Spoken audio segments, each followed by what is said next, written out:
morning, Mr. Washe. Good morning, everybody. Good morning, DCJ. Yes, thank you. DCJ, this morning, Advocate Buthelezi will be leading the testimony of Ms. Martie van Rensburg, Yes. the former chairman of Denel. Yes. Thereafter, she will be leading the evidence of Mr. Gianni, who used to be a shareholder of VRL Laser, and who will be telling us about that. Okay. Thank you, Chairman. Ms. Buthelezi. Thank you, Chair. Chair, before I start, there is Ms. Governor, who is representing one of the implicated party relative to Mr. Gianni. She would like to place herself on record. That's fine. Thank you.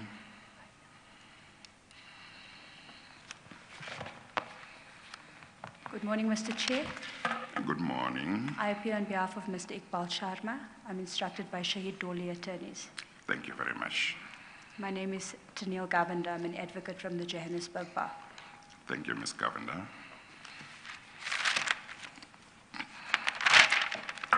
Yes, Ms. Buthelezi. Thank you, Chair. Chair, my first witness will be Ms. van Rensburg. Please raise your voice. Thank you. My first witness will be Ms. Janse van Rensburg. She is the former chair of the Denel board. She became a member of the Denel board from 2010 up until July 2015.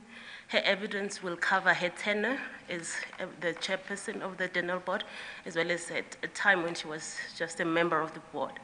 And she will also deal with certain now controversial transactions that we became aware of, the LSA, and will also seek her views on the Denel Asia transaction. Okay. Yes. May I ask that the witness be sworn in? Yes, Registrar, please administer the oath or affirmation.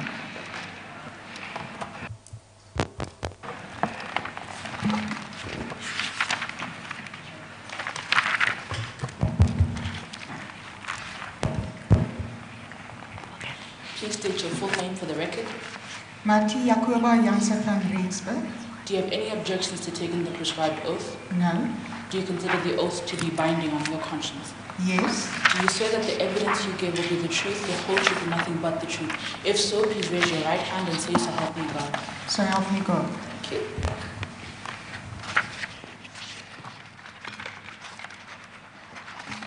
Thank you, Chair. The relevant bundle for Mr. Martie van Rensburg evidence is bundle, it's exhibit W2. I will also make reference to W5A and B. I guess that we need to officially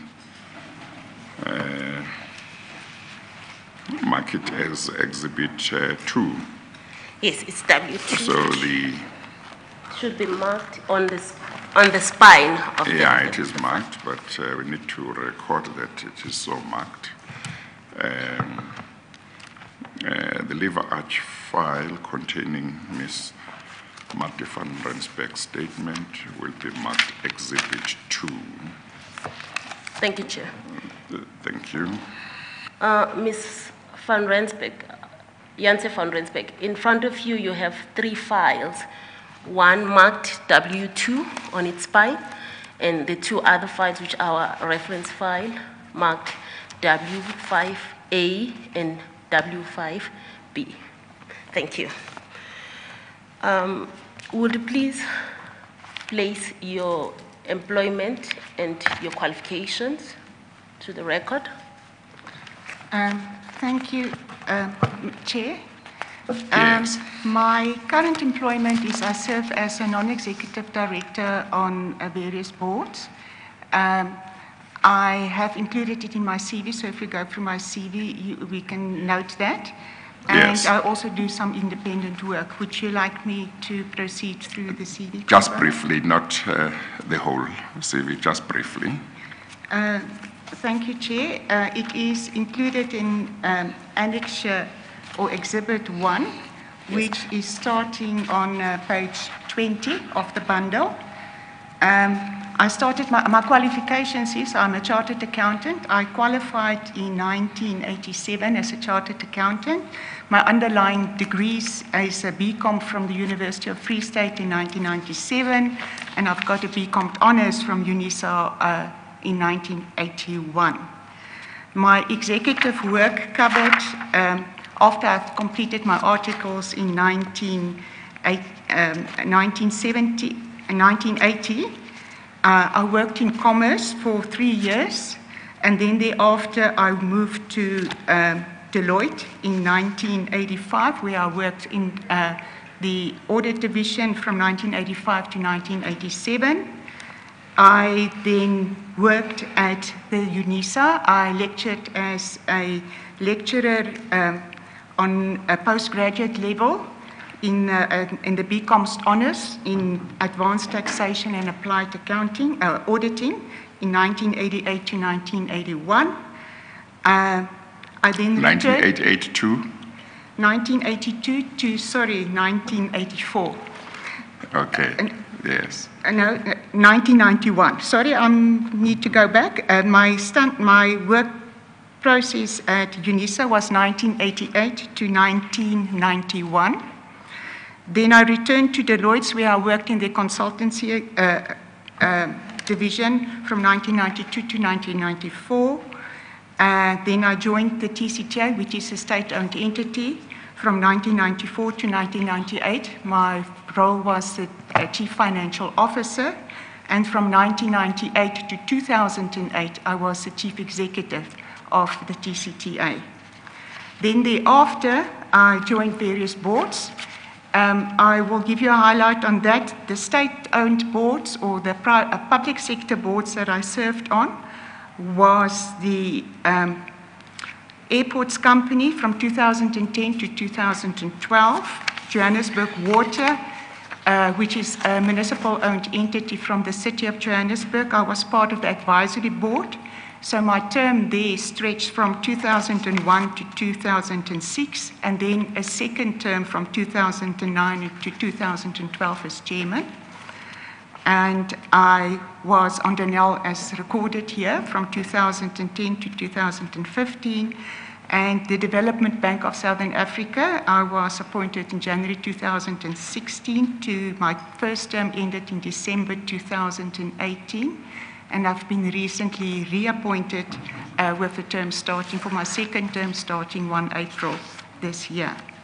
My private sector boards that I served on was, of note, the NMI group of companies, which was a complex group, and it was for a term from 2009 to 2013. It had a footprint both in South Africa and in the SADC countries. My current private sector boards are Sepako Holdings, where I was appointed in 2016 to current, and I'm chairman of the audit committee and member of the remuneration and nomination committees. I am on Etion Limited. I was appointed last year, November 2018, to the board, and then I do consultancy work where I deal with, in a major financial institution, I sit on the investment credit committee for Ashburton and the credit committee looking at international and structured and project finance for First Ranked. I've been appointed, and what is also a current board appointment, to the Independent Regulatory Board for Auditors in May 2017, and I'm currently still on the board there, and I'm Deputy Chairman of the board. Thank you very much. Thank you, Chair. Chair, maybe I should apologize. Before we go through your statement, Ms. van Rensburg, I want you to confirm that the document that appears on page 1 to page number 18 of Exhibit W2, is that the statement that you made for the Commission? It is. And do you confirm the signature that appears on page 18 to be your signature? Yes, it is my signature. Yes. Before I ask you to confirm the correctness, of this document. I want you to check if there are any corrections that you would like to make on this document. Yes, there is 2 corrections we would like to make. Please go I would ahead. just like to take you to the page numbers or the paragraph numbers. The first one is a grammatical error that we would like to fix. It's on paragraph 19. It is on page... It's on page MJ. Page 5. Yes, 5. Page 5. I just want to quickly get there. We need to delete a component there that I just would like to say is we need to delete the and. So the sentence should read, whereas prior to 2011 significant effort was made, comma, the 2011 board was highly successful in its endeavors. So we need to delete the and insert a comma there. Then I would like to also take you... Just hang on 1 second. On paragraph 19, Chair, we Yes, need to... I've got it. I'm just looking at the sense after the correction.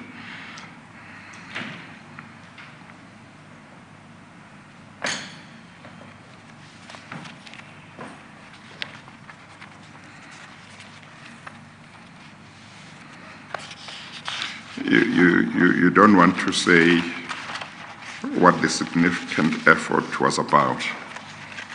Chair, I will deal with it in the rest of the paragraphs that is coming below that. Okay. So, Yes, continue. and then, I would have put in something else, something, but it's okay. It's your statement. thank you, Chair. Then on Annexure MJVR 5, which is on pages 52 to 53, to note the change... I'm sorry. Was that the only correction you wanted to make on the statement as itself, such? yes. Okay. And now you are going into annexures. Okay. What Yes. page? Page 52, 3-2. 5-2. 5-2. Yes. Chair, the document that was originally submitted in the documents was marked company confidential. So the best way to approach it was to actually make extracts from the document that's also public information. And so we've withdrawing the attachment to this covering letter itself, and then put in 4 diagrams, a A, a B, a C, a D, and an E. So it's 5 diagrams from 53.2 to 53.2 to 53.6. Okay, let's make sure first that we are on the same page. Page 52 says Annexure MJVR 5. Yes. Page 53. And then one. there's 53.1 up to 53.6 or Yes. 6. Right, is there something we should do in that document? Chair, I will refer in my statement to these documents. Yes. So that's why I just need to highlight that we've withdrawn the written document. Yeah. Because there was information included there that is company confidential. Yeah. I can make the document available to the Commission should you wish that the full document is made available. But okay. The relevant information will be talked about in reference to these diagrams. That's Okay, been attached. so you are not asking us to make any correction on this document, as such, itself, but the bundles. you say there is part of this document that is not included here, Yes. about which you will testify. Yes. Yeah, okay, all right. Thank you, Chair. If I may, of assistance, paragraph 29 is the relevant paragraph dealing with this Yes. particular annexure. Yes. And Ms. van Rensburg, would you please also deal with annexure 7, which is on page 56? Annexure 7. Well, Ms. Buthelezi, you have just called her Ms. van Rensburg, and I want to confirm whether it's Janse van Rensburg, that's the surname, or only van Rensburg is the surname? Chair, I Just get to note confused that sometimes. my long surname has created lots of challenges before, so that's why a lot of people just refer to me as Martie. But it is actually, my married surname is Janse van Rensburg. Rensburg, But okay. you can refer to me as Martie, No, Ms. van no. Rensburg, or Ms. Janse van Rensburg. No, It's fine. we won't be that informal. Yes. Okay, I'll- all right. I'll So it's remember. Janse van Rensburg and not van Rensburg. Okay, Thank you, Chair. thank you. Yes, if we may also deal with Annexure MJR7. It starts from, Chair, on this annexure, MJR7. What page is that annexure? It is page 57. 57. Okay. please.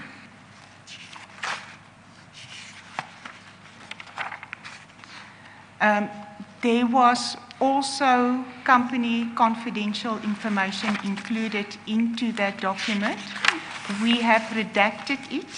Yes. In order to substantiate, to protect the information, but the rest of the Yes. information I will talk to when I talk around partnerships. That's fine. Thank you, Chair. Chair, this document also, if Chair would like to have the copy that is not redacted, we are in possession of the Okay, all right. Thank you. Ms. van Rensburg, your qualifications, were it relevant to Denel's Audit and Risk Committee?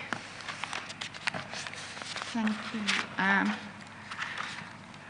My background in the auditing profession, as well as my exposure to commercial enterprises, as well as state-owned enterprises, put me in place to be able to participate and to chair the Audit and Risk Committee in a manner that we would be able to match the skills that sits in both in management as well as in your internal and external audit. So that's why it's important that audit committees have the right, and board compositions have the right skills in place to be able to execute its oversight function in such a manner that they can interrogate the information that is presented to them appropriately. Thank you. From page 3, paragraph 10 of your statement, you start dealing with a brief history of Denel. Would you please give us that brief history? Yes, Chairman. I was asked to also give a brief history of Denel, although it started long before my tenure as a board member in 2010. Yeah. But just to note that Denel was incorporated as a company in 1992 following the restructuring of Armscor. The functions were split between Denel in the manufacturing capability and Armscor as the procurement arm of the SADNF.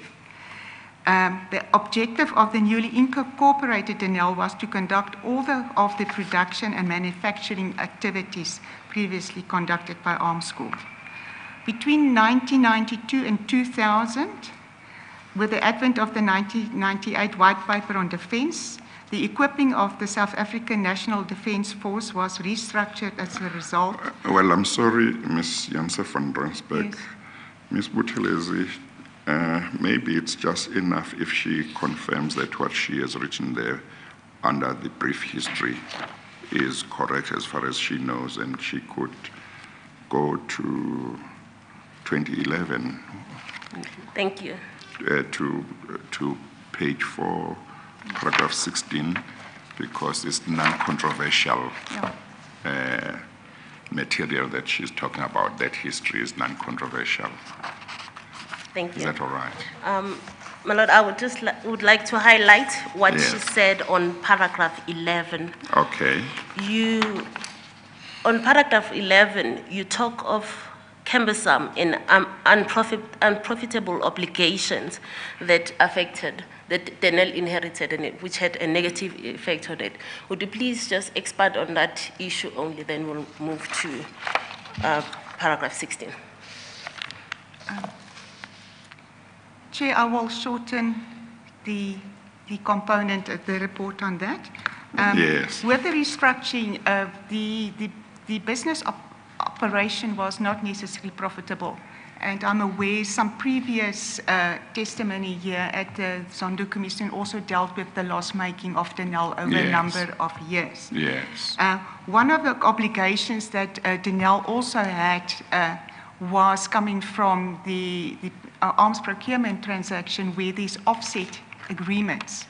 And they were in the Denel Aerostructures producing components for the Airbus aircraft, the Airbus 400M, which was not done on a profitable basis, and it actually also led to a drain on the resources of Denel, because those type of activities included, for instance, the full development phase, the proof of concept, the testing of it, and then the commercialization of that.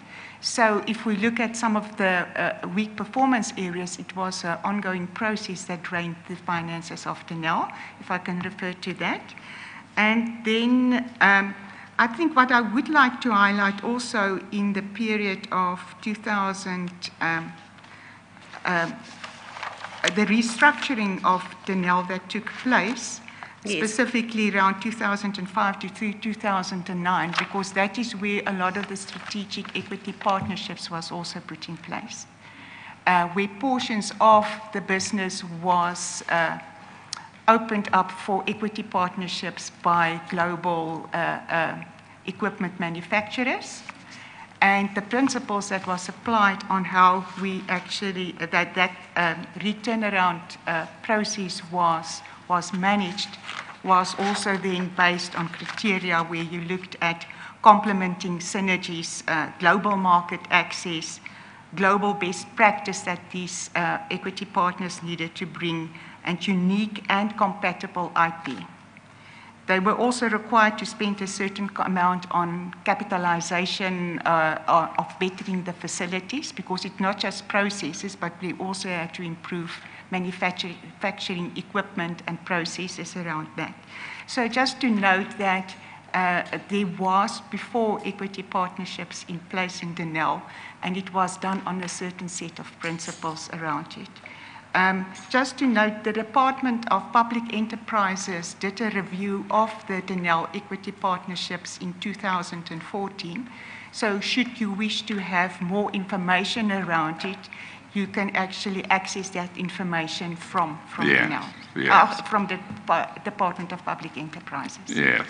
No, otherwise, Ms. Botchiles, I think what's more important is for her to tell us what kind of Denel they found when she became a member of the board, and whatever history that's relevant to how they found it, that's relevant because of decisions that they would have taken. So, thank you. Thank you, Chair. You then, from paragraph 16 of your statement, which is on page 4, you deal with Denel's performance from the year 2011 to 2015. On the first paragraph, you deal with the appointment of the CEO. Yeah. That's Mr. Riaz Saluji. Yeah. Were you the part of the interviewing panel? Maybe just, I will start with paragraph 14, because just to note, when I joined the board in 2010, Yes.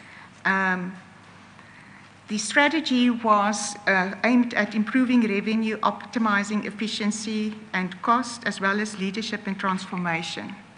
I paused to mention this as indicated earlier, because at that stage, I was appointed at the AGM in August 2010, and then a new board was then appointed also in 2011, which then comprised of various new board members that brought a variety of skills, and we referred that to the 2011 board.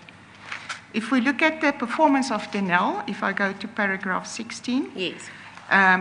The performance of Denel after 2011, when the new board came on board, the board was tasked with the recruitment of the new group CEO, as the incumbent CEO indicated that he did not want to renew his contract. Mr. Riaz Saluji was appointed as a group CEO. Under the leadership of Mr. Saluji and the 2011 board revised the prevailing strategy to focus on growing revenue, optimizing cost, and optimal management and productivity of efficiency.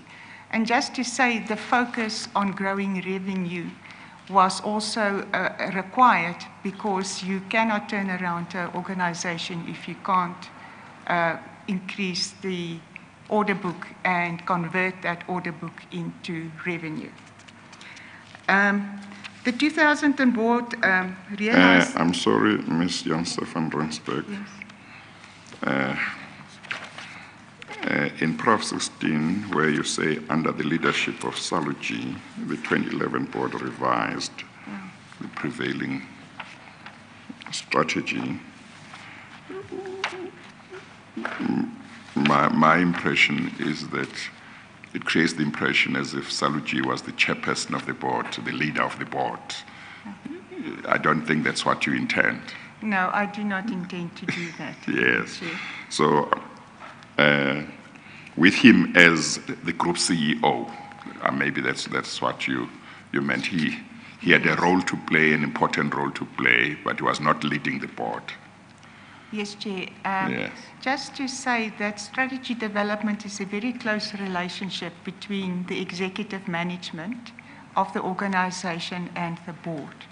So the executive management does the hard work, digging, and come up with proposed strategies, which the board then deliberate on and actually jointly with management go into the direction itself. So under the management leadership Maybe under side, the guidance.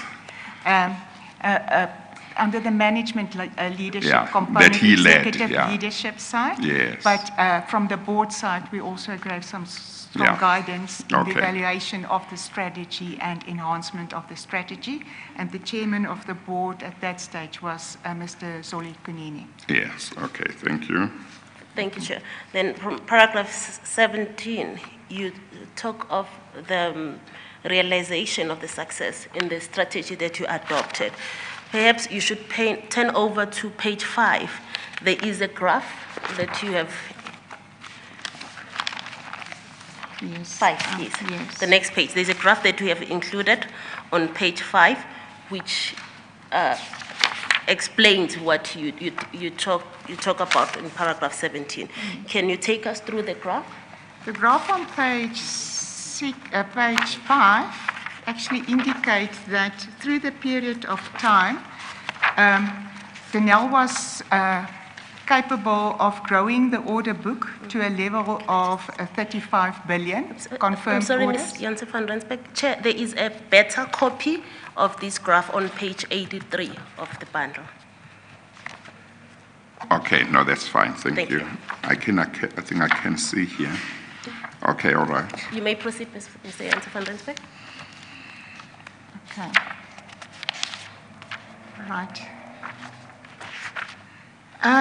To grow the order book to about 35 billion, which was confirmed orders, and just to know, when we refer to an order book, it is orders that will be executed over a number of years, because the type and nature of the contracts that you're entering into is multi-year contracts.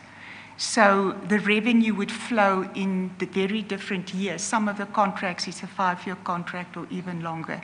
So we just need to note that, that the revenue is not all recognized in the year you signed the order.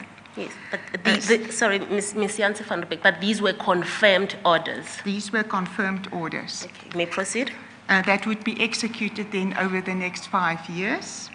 And then what we, significant opportunities that was not confirmed in orders but were explored, that was waiting in the wings, was another 40 billion. Denel's strategic markets has expanded to the Middle East, the rest of Africa, South America, and the Far East. The revenue line, which is the green line that you will see, has grown then over the period of time to a revenue line of above 5 billion per annum. So in 2015, it was at 5 billion. It was, in 2015, it was at 5 billion. Yes. In fact, the growth is noticeable from 2010 going forward. That green line is going. From 2010, it's growth from around about 4 billion, Yes. 4.5 billion to over 5 billion. That helped Denel in the process to grow the top line. You would see that some years in that period that we've had weaker performance than others. Yes. Around it to be able, because some of the projects were in the product development phase, which had lower income streams in that period. Thank you. And then in paragraph 18, you compare the historical losses that Denel used to experience versus what was happening now between the year 2011 and 2015. Could you also take us through the graph that is appearing on paragraph 18? Yeah. On paragraph 18, this historical graph indicates that over the past 10 years, that up to 2010, Denel was loss-making. And I need to note that there was, the loss-making was quite large. It was nearly 1.5 billion in 2005. And it started to turn into small profits from 2011 onwards. I need to note that Denel was still busy with its turnaround program, so we were looking at a turnaround program till about 2018 to be able to realize the benefits of the strategy itself.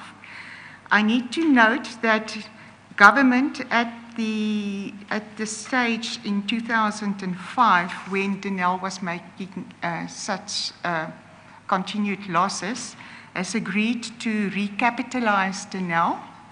And the calculation what was required of how much money was required to recapitalize Denel was 5.2 billion. The amount of money that was made available in national fiscus transfers to Denel over the period 2005 to 2008 was 3.5 billion rand. And the rest of the capital that would be required needed to be borrowed by Denel in the capital markets, and that also gave rise to Denel participation in the capital markets and the issuance of the government guarantee of 1.85 billion. The balance sheet of Denel was still in a recovery phase. So in 2011, Denel engaged again with national government, which is the Department of Public Enterprises and National Treasury, around filling the gap in the rest of the recapitalization, because you would see at that stage we was just entering a stage where small profits were made. Yes. And the justification was that if the shortfall in the capitalization could be met, that it would result in a saving of 120 million per annum, more or less, that you could add to the bottom line, so Denel would be financially more healthy at that stage. However, that capitalization did not take place, so that's why Denel then needed to make profits that you slowly built the equity again to be able to create a more healthy balance sheet over the period of time. And it was a slow process. The reason why you could not release the government guarantee necessarily because the markets took comfort from government standing behind Denel. To note, a government guarantee is not giving money. It is saying if you fail to pay, we would actually step into your shoes to make good to the people that made money available to you. I think that's just important to note. As I mentioned earlier, a big drain on Denel's performance was that Denel Aerostructures losses that was made on the A400M contract that they was manufacturing. Yes. Maybe if I then go on to paragraph 19. Yes. This is just where I refer, Chair, to say that we've started to realize fruits of the labor, but we're not out of the woods yet around the turnaround strategy as a Denel company. The Denel also won a number of awards, and a lot of the awards was also relating to well-governed state-owned entity. Was it around the same time period, 2011 to 2015? Yeah, in that period of 2011 to 2015. Denel also received a positive comment from the minister during her budget votes, as well as when she addressed the media at the Denel AGMs. And we can make available the minister's budget speech, because if I have a copy here of Minister Lynn Brown's budget speech of 15 May 2015. Yes. Hang on 1 second. In paragraph 20, you say Denel received many accolades from the minister during her budget vote speeches in Parliament. Was the Minister of Public Enterprises before 2014 not Mr. Kigaba? Yeah, yes, it was. So we also received positive comment from Minister Kigaba. Yeah, okay. You received from both ministers, him as well as Minister Lynn Brown after she was appointed in 2014. Yes, Chairman. Okay, all right. Thank you.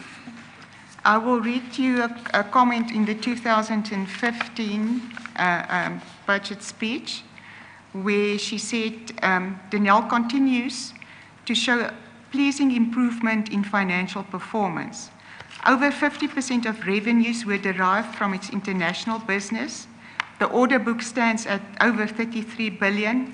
The revenue is expected to exceed 5.5 billion.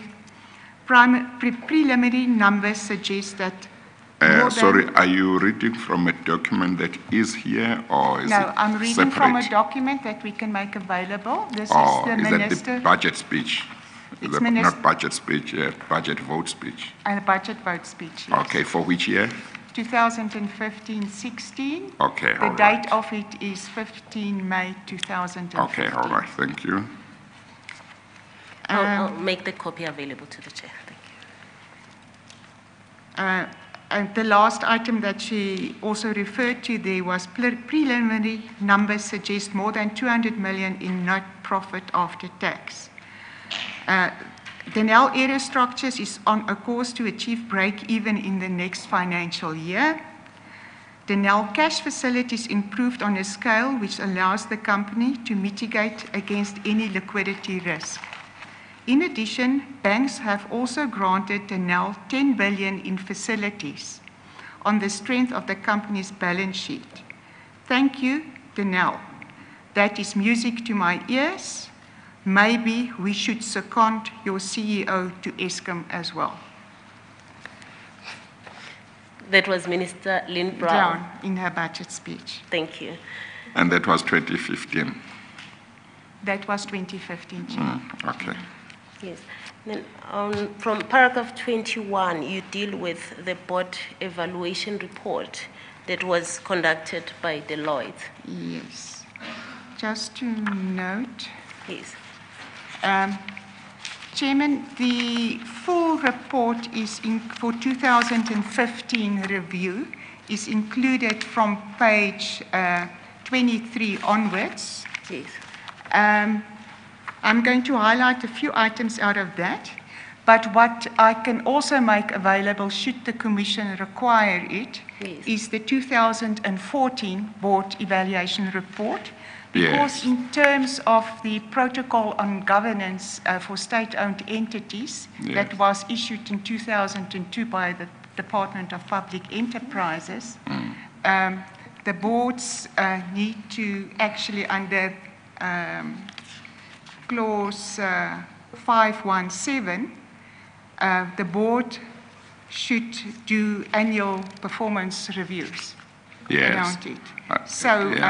Every year there was a performance review done, so the Yes. performance can be tracked of boards. Yes. And then secondly, I can also make available the 2014 review, which Yes, I have please do so. in my possession. Yes.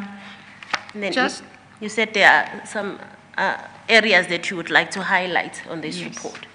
On this report, I just need to say is that the 2015 on clause 21 on page 5, that the conclusion of the review by Deloitte in 2015, it was found as a highly effective board, both in providing the necessary oversight as well as direction to Denel. And if I go now to the annexure, I will take you to the specific pages. On the overall conclusion, let me just get quickly to that page.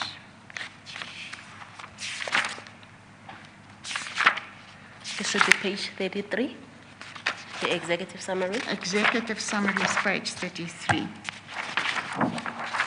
Chair, on page 33 and 34, you would see that it was the overall assessment, the executive summary on that specific page. Yes. And the 1, 2, 3, 4. I think there's two things that I would highlight to you is that the board was functioning in a effective manner. Yes. That is the third paragraph from the top, because it mentions the fact that we was a transitional board, really, because our term was just extended for another year at the 2014 AGM. It also deals with the, in paragraph 4, that there's a proper distinction between the board role and the authority and management role and authority. In other words, we stick to the functioning of the oversight and strategic direction of the board, and we left management to do the executive work. And then the next paragraph deals with the board committees were effective, functioning effectively and efficiently. And they reported back at the board meetings itself, the main board meetings. And then also, you would see the fourth paragraph on the bottom that the board assessment was also complementary on the support provided by the company secretary. Yes. There was areas for consideration that was included in there, and I think what I'd also like to note there was that most of the directors believed that we need to increase the formally qualified financial and auditing skills, Yes. as well as defense skills. So there's a gap that could be filled in a new board according to that, because if you go back, I was the only qualified CA on the board itself. And then some of the directors commented also that the board is overweight on legal skill. Yes. And then one director commented also that gender representation could be improved. Yes, and Ms. Janse van Rensburg, if I may also refer you to page 41 of the bundle. That is when the evaluation of the Audit and Risk Committee is recorded. Yes, Chair. Yes, the last paragraph there, could you please read that last paragraph to the record? Those are the concerns of the auditors. Okay. The last paragraph also then raised the concern of the improvement that can be done in the next board composition, when we look at the board composition going forward. That we can add on additional skill in the financial side, but that also then that last paragraph say that They also noted that there's only one person on the Audit and Risk Committee who has got a formal financial qualification. Although the other directors are financially astute and apply good financial judgment, this concern was raised during the interviews with directors. It was also noted that no second opinion is obtained with regards to accounting and auditing matters, so it would be beneficial for the committee to appoint an additional member with financial qualification. Yes. And if they say financial qualification, what sort of qualification are we talking about here? Will BCom degree qualify as a financial qualification? BCom degree is a good start as a financial qualification, Yes. but as I mentioned earlier on, that you're dealing with chartered accountants both in your executive management as well as in your internal audit as well as in your external audit. So to be on par with the debate, to be able to interrogate the information that was placed on the table, it would be helpful, and it is actually required, in my opinion, that you should have a chartered accountant on the audit. And Would a reference to a requirement for a financial qualification normally be regarded as somebody who is a chartered accountant, generally speaking, in company boards and so on? Chairman, in my experience base, where I've served on company boards as well as in other companies that I observe, is yes, a chartered That's what accountant, one would be talking about. Chartered accountant. Yes, yes. Who prepared this review? Chairman, this review is done by external party. Deloitte was retained to do the 2014 and 2015. So it would be done. It will be done by an external firm of auditors. And so on. Yes, you can use an external firm of auditors. There's more than one service provider in the market Yes. that does yes. this. The Institute of Directors, for instance, also do board assessments. Yes. Or you could use audit firms that specializes in governance reviews. Yes. And once it has been prepared, obviously it's given to the board, but is it given to the executive authority as well in the case of an SOE, like the minister? Chair, the process usually is that they base the process when they actually do the review. The focus of the review is agreed with the company secretary and the chairman of the board. But usually it covers all aspects. It is just usually if you look at the scope of the review to increase any specific requirements if you want to add on. Then when the process in which they execute it, it's a combination of questionnaires and interviews. The external party then conducts interviews with the board members, individual board members, and the individual board members complete questionnaires. Yes, no, I understand that. Then after that, the report is then handed back to the company, and the company secretary sends it through to the shareholder department, which is in this case is the Department of Public Enterprises. So it would be directed to the department, and Yes. I imagine that the minister would be the primary target in terms Yes. of the person who should be aware of the report. Yes. And then obviously the board also is given the report as well, or not really? The board is also, yes, the report is shared with the board and results the- with the yes, board, because yes. there's usually a discussion specifically where you identify areas Yes. of improvement. Yes.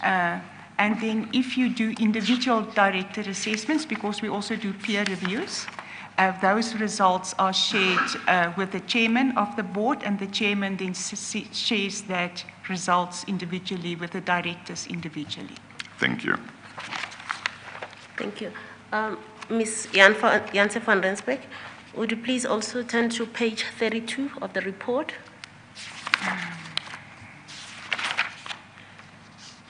Yes. Yes, those were the recommendations. Would you please also place those on record? If I, Is it 32 of the report or 32 32 of the exhibit? Of the exhibit, yes. Okay. It's page 10 of the report, page 10 of the report. yes. The effective and timely implementation of the recommendations by the board and management is important for maintenance of reliable governance and internal control system. Yes. Is it that portion? Yes, that portion. Does it suggest that the minister will have sight of this report? Yes. Okay. We may proceed. From paragraph 22, we will deal with this later on when we deal with the removal of the I 2015. in the document with the removal of Yes, the board. yes. For now, let's move to 23, where you deal with the financial position of Denel as at 2015. Yes, Chairman. If I just continue with the financial performance, Yes. As I said, we just go in a little bit more detail, which is on the specific annexures. But where we say is as demonstrated by the 35 billion order book as in 2015, and the preceding 5 years of profitability, that is the graphs that we refer to in paragraphs 18 and 19. Yes. I also attached a copy of the group's balance sheet, which is in Annexure MJVR 3, which is on page... It's on page 50. Sorry, 50. it's 49. Page 49. Page 49. Yes. And I think the only item that I would like to highlight there is 2 items, and it goes to the business model of Denel on how we operate it. Yes. If you look under assets, there's 2 parts. If you look at 1, 2, 3, 4, let me just have a look. If we go to cash and short-term deposits, which is from under assets, the 4th last item, that we mentioned that Denel had 1.9 billion of cash in the bank at that stage. Yes. Just to note, some of that cash was earmarked and ring-fenced for future contracts, because the way you conclude contracts for this long-term contracts that you need to develop and then procure certain goods and services, there's an advance payment included in that the customer makes.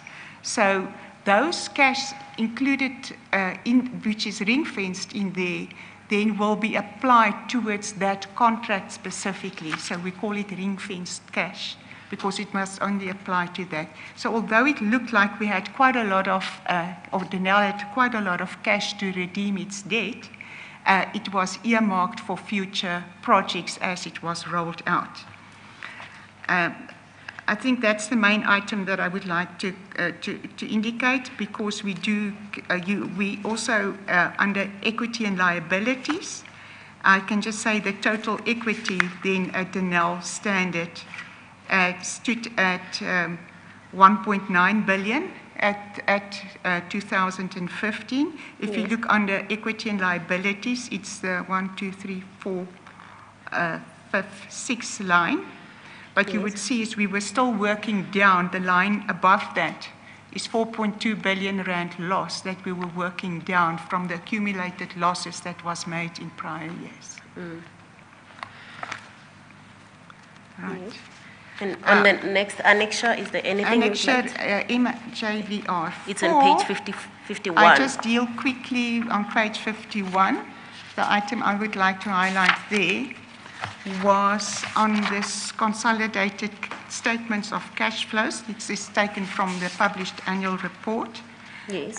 What I would like to highlight is the top line, first line that we said net cash flows from operating activities was 202 million. So it means that we did generate cash from our operating activities, which was in contrast to years prior to 2011, where we did not necessarily generate cash from our activities. Yes. And on MJR 5? Chair, if I then go to the, before I go to MJR 5. Yes. I think I would rather prefer to go to the graph on the statement itself. It's the table on page 7 under item 26. Item 26 in the main statement on page 7. That's the one on paragraph 26 Yes, at page 7. 26. Yeah. That is the forward-looking forecast that was included in the corporate plan that Denel submitted February 2015 to the Department of Public Enterprises. Yes. Looking forward on how that order book and in the strategies and activities of Denel is forecasted to be able to bring in revenue, profit, as well as what the equity position would be and what the cash position would be. To note, number one is this cash flow forecast, or this projected performance did not include the acquisition of what is now known as DVS, Denel Vehicle Systems, or Yes. the Land Systems SA that was bought from BAE, because at that stage the transaction was not fully concluded.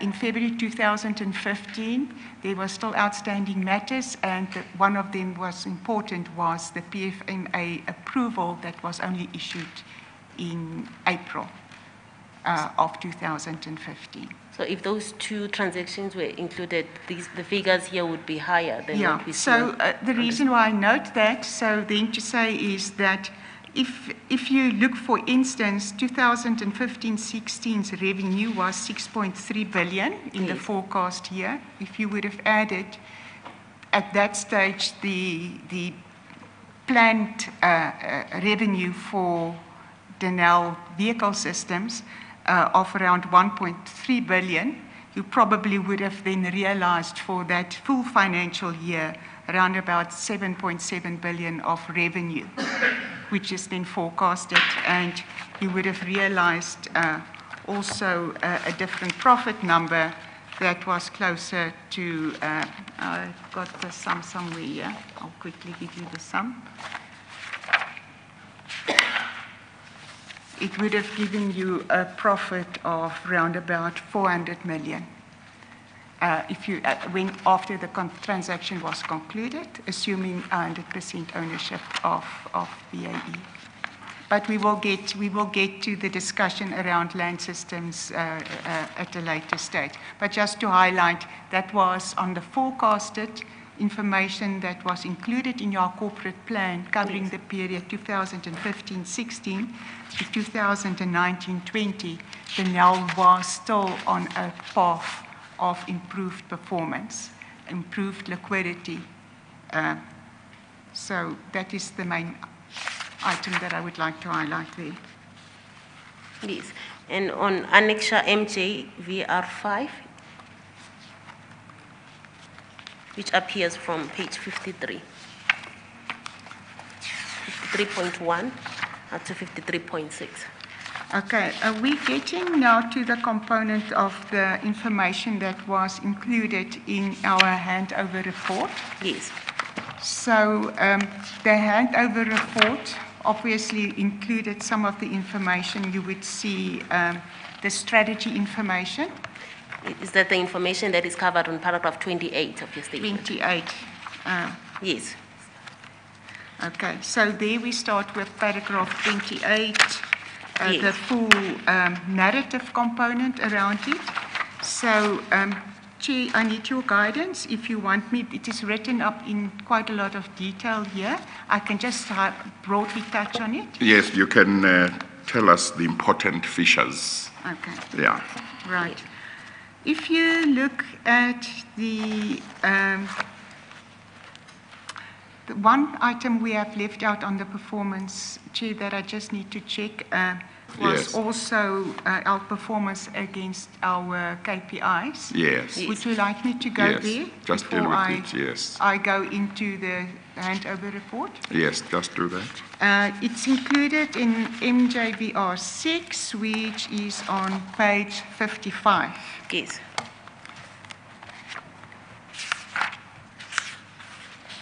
Chair, if you look at our KPIs, Denel has met all but 3 of the key performance indicators that was agreed in the shareholders' compact for the specific year. Yes. The areas where we did not meet the KPI was the self-funded research and development as a percentage of revenue. We contracted for 3%, we achieved 2%. Just to note, if you look at the amount budgeted for research and development, that money was spent, but the denominator, if you do the sum, changed, it became more. And that we need to note was research and development that was only funded by Denel. We had limited financial resources, and it excludes the research and development that clients pay for. So there's also research and development that takes place that was paid for by clients. Yes. In fact, if this annexure, MJVR6, if it can be read with paragraph 38 of the bundle, because some of the concerns were raised by Minister in that paragraph. Would you prefer me to complete it here, Chairman, or would you like me to complete it under paragraph 38? I think we should just highlight some features here in MJVR6, but I can just see that most of the contracted targets were exceeded, and in some cases were exceeded by far. In relation to security of supply and retention of capabilities in areas required by the DOD and MV, the key performance indicator retained strategic capabilities in support of the DOD and MV's requirements. You contracted for 100% and you achieved 100%. The next one is on program delivery. The indicator was going to be milestone achieved per DOD contract deliverables. Your target was 85%, you got 97%.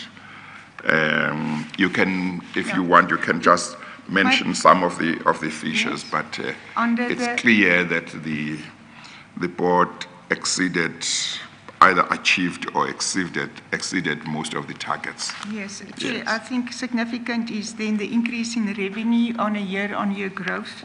The contracted was 12%, we achieved 28%, and Denel achieved 28% in that year.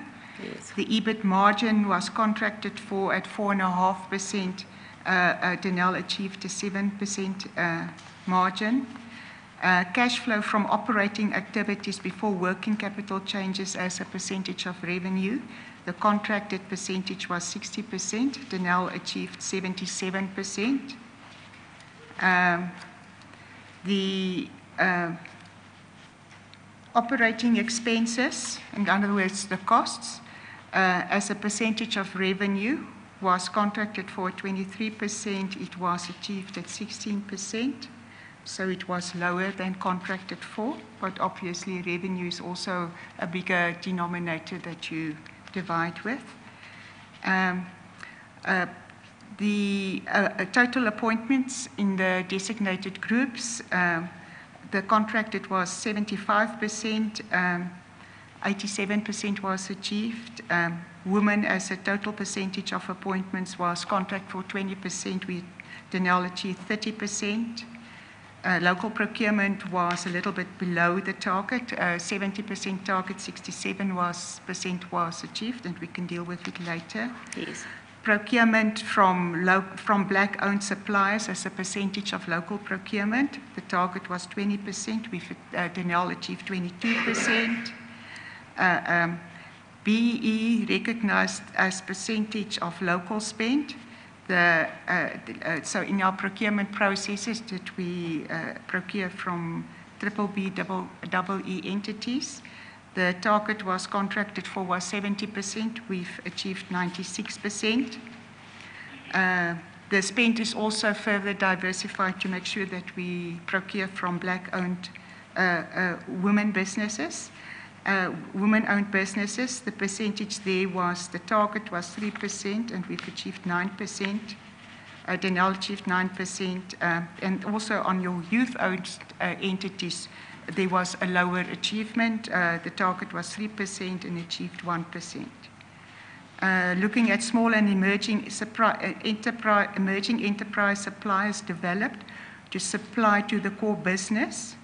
And core business is more than supplying catering and office cleaning services, so it's core business activities. Contract for was 20 enterprises, the achieved was 25 enterprises. The BBBEE level, contributor level, contracted was a level 3, Denel moved to a level 2. Training spent contracted as a percentage of employee cost. The contracted was 3%, what was achieved was 4%.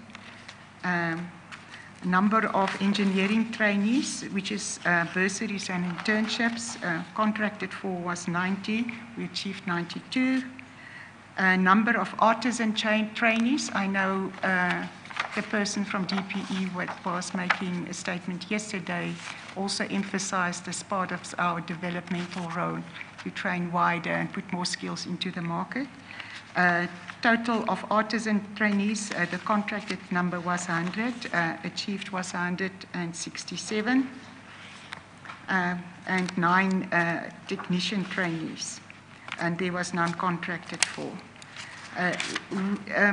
Denel also had a technical training academy, and the training provided there, the number of people contracted for was 300, and achieved was 355. Increase in number of jobs, if you look at direct jobs created, contracted for was 100, achieved was 275, and corporate social investment spent contracted for 1% and achieved was 2%. So overall it was achieved, the KPIs was achieved. Well, I don't know whether you ever took the trouble to calculate, but my impression looking at this performance is that if it was an examination for a degree, your board would have got not even summa cum laude, but much more than that, because sometimes the target would be 100 and you would be getting 200%.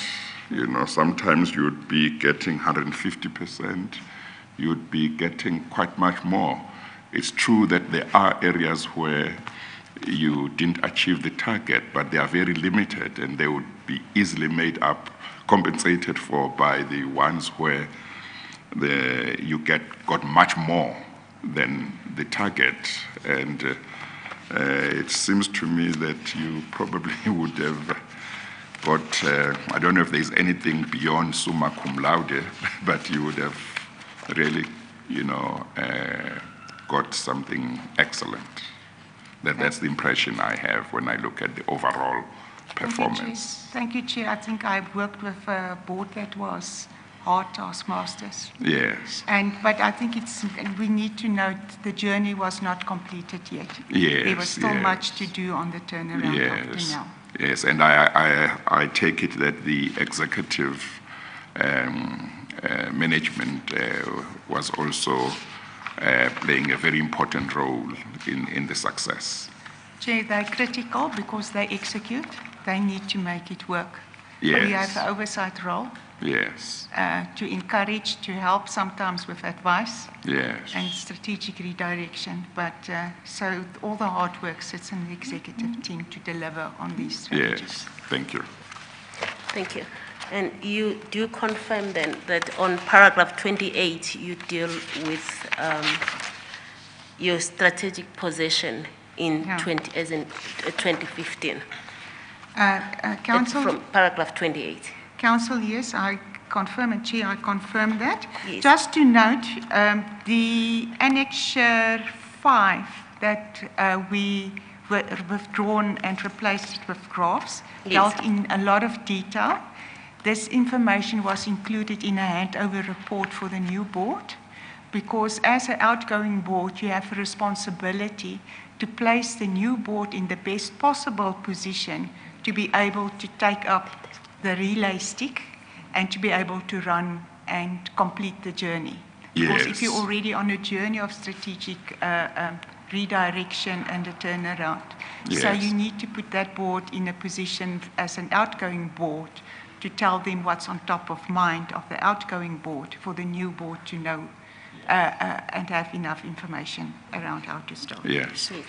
And the Denel Asia project is not part of what is featured here in paragraph 28? No, 28, Denel Asia was never contemplated by the 2011 board or the outgoing board. Yes. The handover report, would it have been a confidential document? Chairman, this is a company confidential document. I can make a copy available to the Commission itself. Yes. But I do not think it's for public consumption because there's certain sensitive information in it. No, that's fine. Maybe we should not have it unless there is a compelling reason. Let's leave it alone. It would have been, it may have been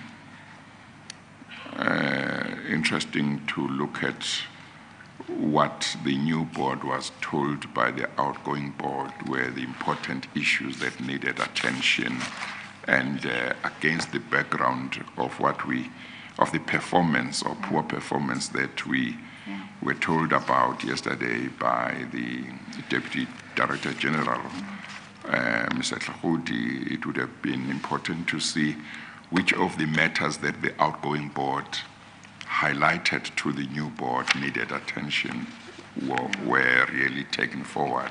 But if it's confidential, maybe we should not look at it. And Chair, I'm under guidance there.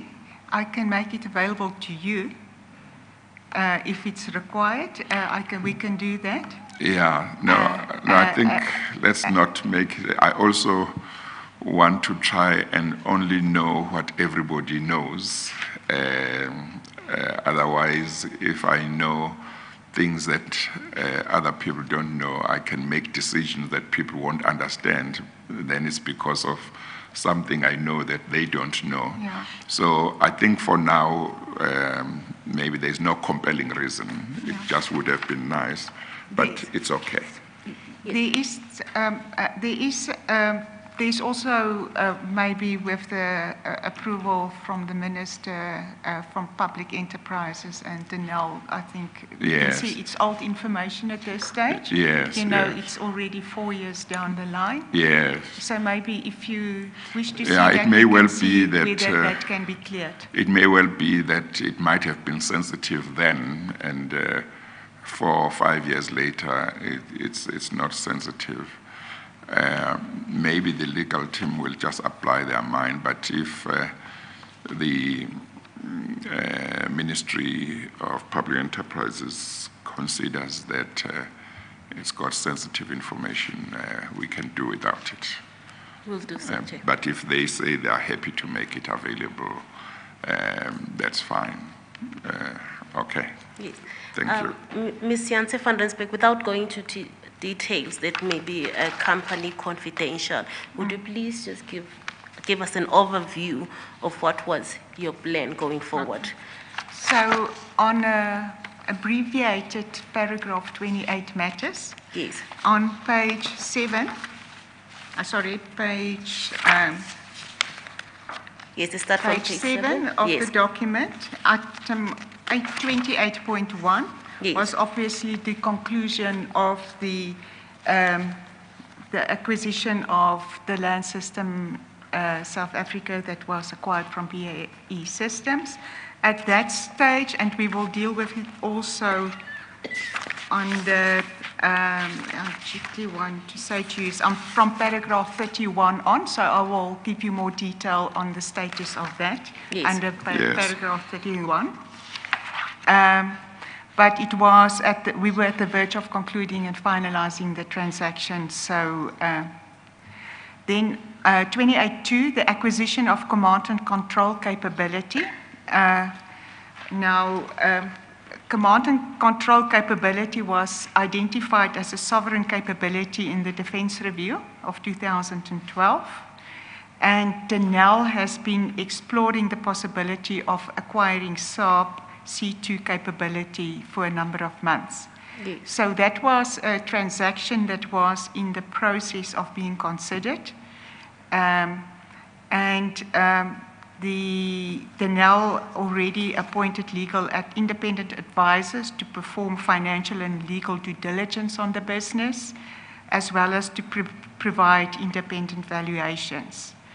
And the PFMA application for that transaction was submitted to the shareholder, which is Department of Public Enterprises and National Treasury on 11 May 2015. Under 28.3, I deal with the Airbus Optronics shareholding, the Airbus Denel shareholding. Now, just to note that Denel at this stage had if I can just recall correctly, had a 30% shareholding in Denel Airbus. Now, this equity transaction, which was concluded in the strategic turnaround in the period of 2005 to 2008 around, this transaction was concluded in 2007. Denel had a 30% interest and Airbus had a 70% interest. And discussions was underway to improve Denel's shareholding to 51%, because if you go back to the Defence Review, that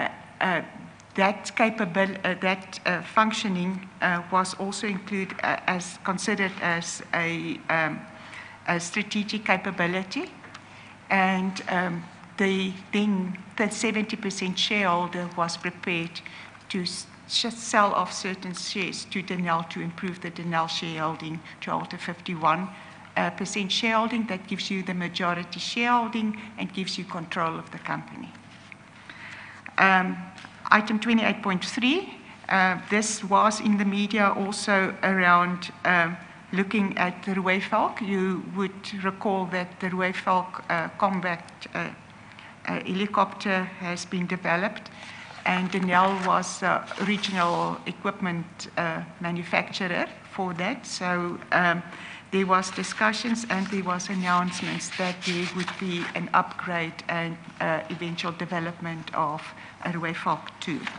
So work would have started on that, so that's included in here. So just to note that it would be, if it was proceeding, that it would have been a catalyst to revive capabilities, including technology development, manufacturing enhancement in the local industry. Because what I also need to note, Denel did not manufacture each and every component in the equipment or the vehicles that they manufactured.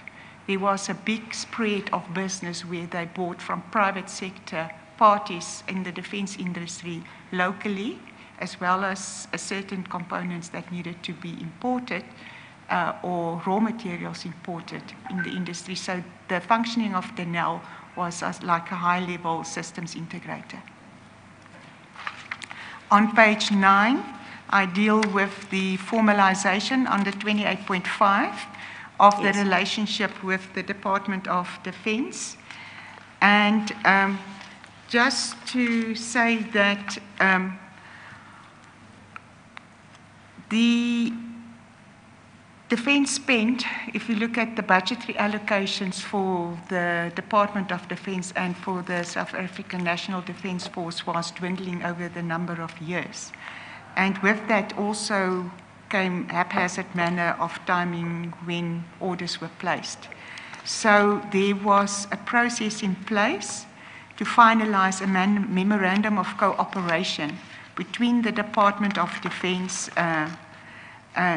the Department of Public Enterprises, Denel, and Elmschool on going forward.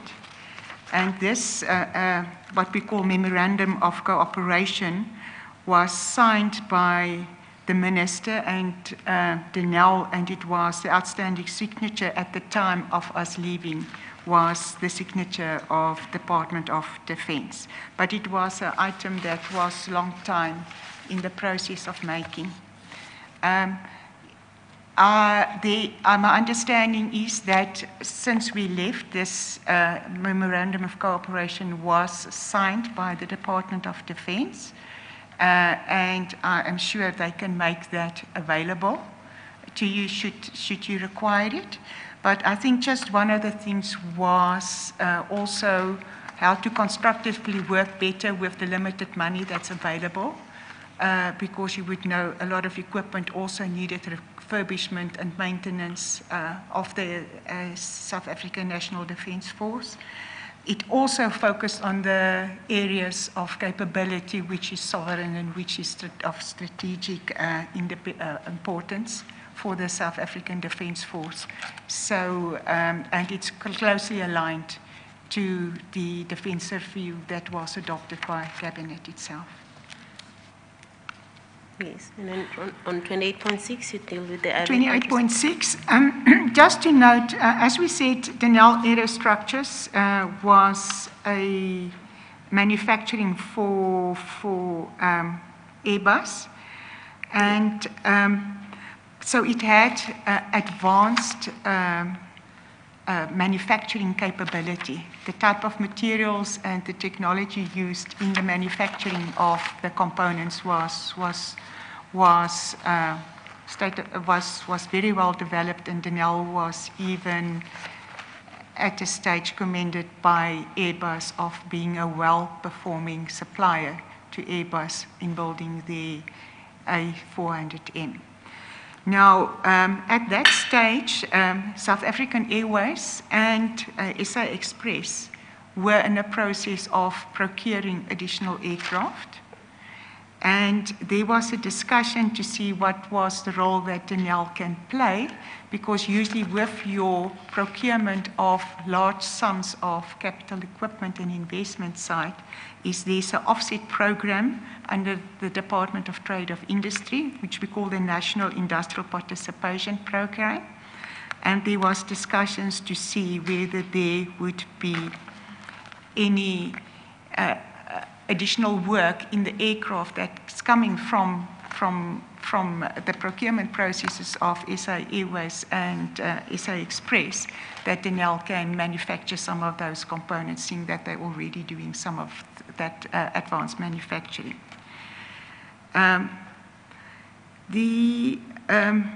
So that paragraph deals with that, and that is part of the issues that we've put because it was not concluded. Yes. And just to say that part of that processes was also that Denel was also then discussing, obviously also with other aircraft manufacturers, the ability to become their local manufacturer for certain components, such as Boeing, Embraer, and Bombardier, because we didn't know what the outcome of those procurement processes of those state entities would have been. Okay, because that was then part of the initiatives to bring more work to the Denel Aerostructures, that you can increase revenue and increase performance, and also make sure that it turns out of that performance improve. Under page 10, I deal with the Denel Maritime diversification, and just to note that once again, the Denel Integrated Systems and Maritime Division was created. We first had a Denel Integrated Systems Division, so we added the maritime component to that. And it was established to be able to participate in a procurement for further plans of the SANDF around extending the maritime capability. Once again, the role in the maritime capability side and some of the capabilities that would sit in Denel was also then classified under the sovereign capabilities in the defense review component. Page 28.8 on page 10 Yes. then deals with the Pretoria metal pressing plant. I am sure you have had a rundown of all the Denel business units yesterday.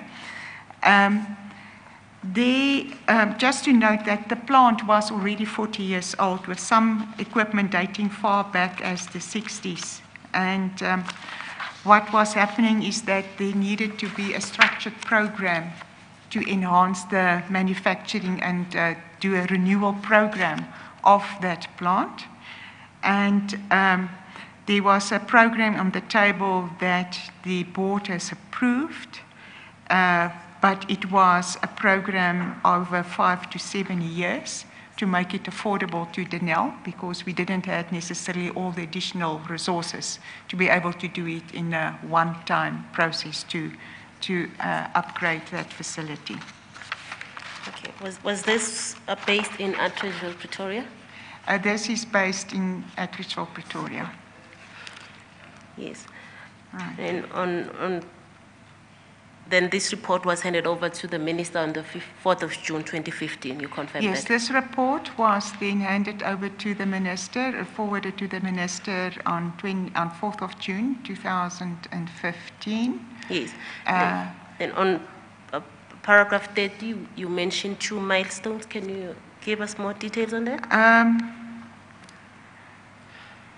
The milestones we mentioned here, that it demonstrates the actions taken by the 2011 board as part of its turnaround strategy for Denel, and it demonstrates many aspects of the projects undertaken by the 2011 board, which I called the outgoing board, as part of the turnaround strategy has been commenced but not yet completed. Yes. This meant that there was a need for continuity within the Denel board to ensure that these projects would be completed successfully by retaining some of the Denel board members from the 2011 board with the knowledge of projects in the new board that was appointed in 2015. Yes. And then from paragraph 31, you are focusing on the LSSA contract or transaction and its financial impact on Denel. We have had evidence of Mr. Tlhakudi yesterday, and more evidence will be led to the effect that this transaction led to the removal of the executive members of Denel. Can you give us some background on this transaction? I will do so, Chairman.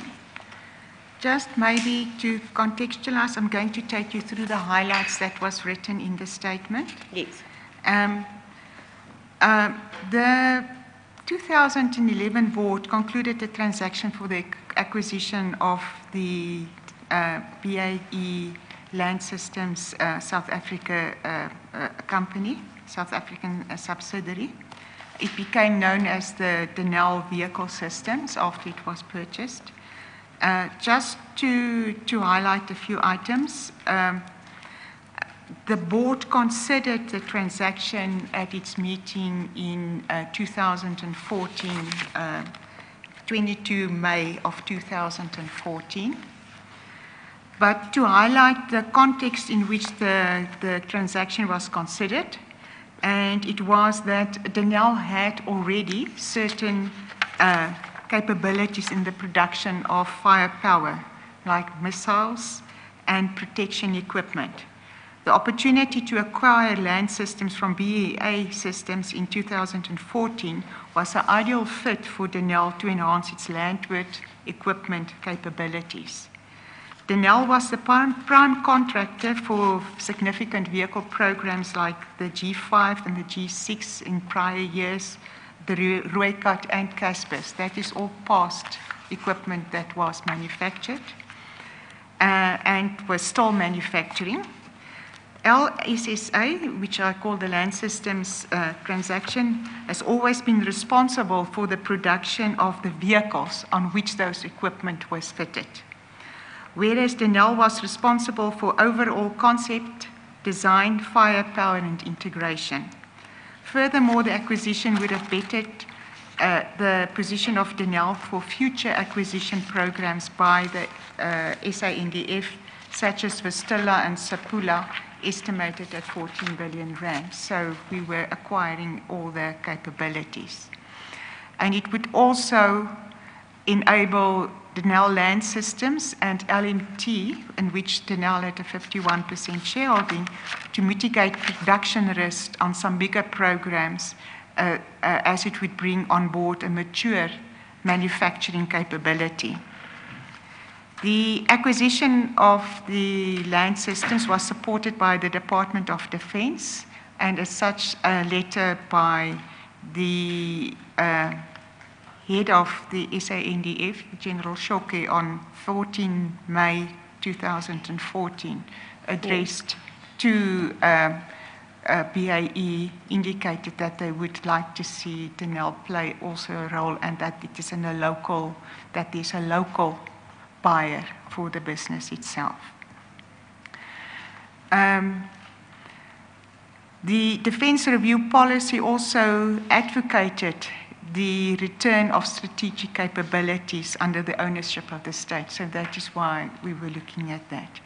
The transaction was implemented with the full support of the Minister, who provided, upon application and through thorough engagement, the necessary approvals in terms of the Public Finance Management Act, and also supported approvals required from the Competition Commission and the South African Reserve Bank. Yes, and the minister you're referring to here, is it the minister of the DPE minister? Minister Brown? It was, if you look at the time, it was Minister Brown. Yes. At the Department of Public Enterprises. Yes. But these type of transactions, what is quite substantial, National Treasury also plays a significant role, yes, because the PFMA approvals would be signed off by both the Minister of Finance and the Minister of Public Enterprises. And they usually attach some conditionalities to that. Yes. So you had approval from both ministers? Yes. Yes. Thank you. May I proceed? The feasibility of the transaction was predicated on the inclusion of a strategic equity partner, would bring in an amount of at least 450 million as an investment equity, and also provide significant access to market and orders. Upon our departure as the 2011 board, we already commenced the process through a closed bidding process to secure such a suitable strategic equity partner. The process was at an advanced stage, and there was a few strategic partners considered with the right qualities, including the financial means to acquire the equity for the 450 million. Yes. On July 3, 2015, I addressed a letter to the Minister in which I explained the rationale for the strategic equity partner and updated the Minister on the entity that's been identified by the 2011 board as offering the best strategic fit as an equity partner, and a copy of that letter is attached in NJVR 7, it's attachment 7, and it is on page 57. Yes. I can take you to page 57. This is the letter that was addressed to Minister Brown. That is after the board considered the partner. And the portion that I would like to highlight to you specifically is on page 58, yes, is to say that as a board, we evaluate the offers based on a set criteria that included the following criteria, and it is the bullet points on top of the black blocks, which included sound financial investment proposal, additional revenue and markets the party will bring to the organization, access to funding, working capital and bank facilities, access to experienced human resources, tested business processes and track record, access to established research and development capabilities, support of national strategic objectives, for example, transformation and Department of Defense objectives, strategic fit and synergies with the Denel Group. So based on that basis, we've selected the partner. It was at advanced stages of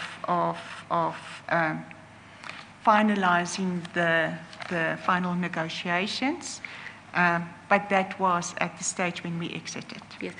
Sorry, Ms. Janse van Rensburg, was it the strategic partner, how much percentage of this was it going to have? The strategic partner was looked at 49%. Okay. So that Denel can maintain control over the Denel vehicle systems, which is then the 51% that will remain with Denel. Yes. And the cancellation of this deal, what impact would it have on Denel? In paragraph 37, I deal with my understanding that the 2015 board, the new board, has cancelled or discontinued the participation of the strategic equity partnership.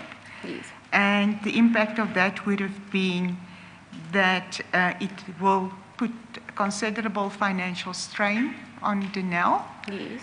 Because the balance sheet was not strong enough to repay the loans that was entered into to be able to pay for the acquisition of the Denel vehicle systems entity. So paragraph 37, Chair, mainly deals with that. Yes, and the acquisition of LSSA, would you say it was value for money for Denel? Yes, the value for money of Denel to Denel was number one around enhancing the strategic capability of having more product offering, but it was also that it already was an established business that would actually increase the revenue flow. And as I indicated earlier in my remarks around, if we looked at the Denel forecasted performance under paragraph 26, although 26 only deals with the Denel core business before the land system acquisition, you would have seen that it would have brought about for 2016, about 1.4 billion of additional revenue. And of that revenue, you would have had an additional profit of, net profit of about 148 million that it would have brought to Denel for that financial year. Yes, and the involvement of the equity partner, was it one of the conditions that was Yeah. of the approval of this transaction? The PFMA approvals that was received in April. Yes. The National Treasury PFMA approval was received on 2 April 2015, and the Department of Public Enterprises approval was received on 10 April 2015. Yes. And the conditionality of that was that we revert and bring in an equity partner. So that was one of the conditions of the approval. Thank you. And let's move forward to paragraph 38. You've already dealt with, I think it's MJR 6, which you indicated what you managed to achieve in terms, as per your shareholder compact, and what you couldn't achieve, which is out of, I'll say about 20 items, you couldn't achieve 3 items, and those were raised by the minister in your annual general meeting in 2015. Could you please highlight those and the reasons as to why you couldn't achieve in those 3 areas? Chairman, I will just deal with the items as on page 13 of the document, Yeah. in the paragraph 38. The one was the spend of 2% of its revenue on own research and development, which was not the 3%, which was the target agreed. Just to note, we have had a budget of 89 million to spend on own research. The actual spend was 119 million. So you look at, rand amount spent, there was an increase, but if you actually look at the increase in the revenue line, obviously we had a lower spend. And as we had scarce resources, we needed to manage own spend quite carefully versus the spend that on research and development that clients will pay for.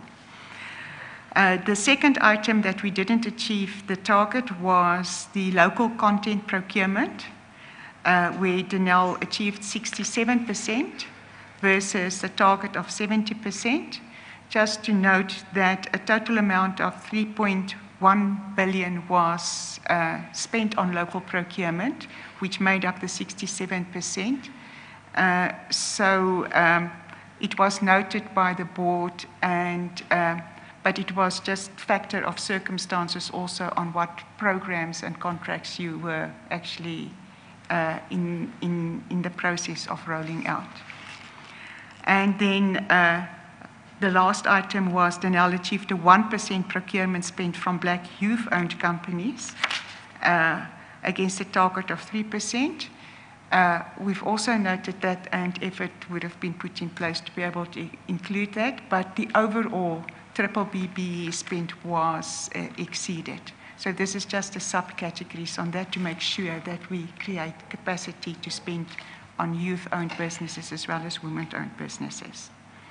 So in my respectful opinion, the failure to meet these targets, as important as they are, paled into the insignificance to the overall success that Denel has achieved for that period under review. So I'm echoing the chairman's statement earlier. Chair, I'm not sure if it would be convenient for us to stop at this time. When we come back, we'll deal with the Denel Asia issues. No, that's fine. Thank you. We'll take the tea adjournment and resume at 11:30. We adjourn.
You may proceed, Ms. Buthelezi.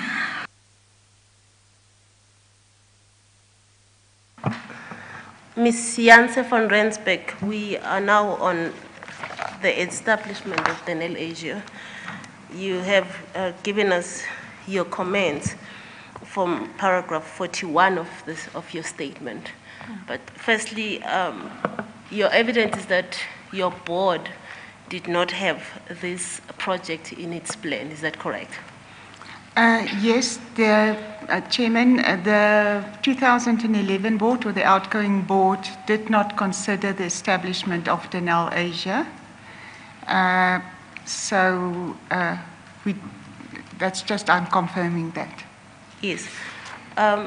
Looking at the fact that by October 2015, there was already a pre-notification that was being sent to the relevant ministers. How much time, in your experience, would it be required in order to reach that stage in facilitating the project of this nature? Chairman, in my opinion, if you would like to actually establish such a type of subsidiary in another country, there's a lot of market intelligence homework that need to be done. Also, the feasibility of that needs to be evaluated and prepared and considered by the board, and before the process could actually go forward in order to notify the relevant shareholder departments of establishing such an entity. So I think the new board assumed their functions by the end of July. I think it's 24 July. So it was a relative short period that transpired between assuming functions, getting to know the business, because just to say, if you are appointed to a board and a business that you did not sit into the board, your induction together with getting to grips with the business usually takes a period of time. And I will also deal with it under rotation of board around what is best practice around it.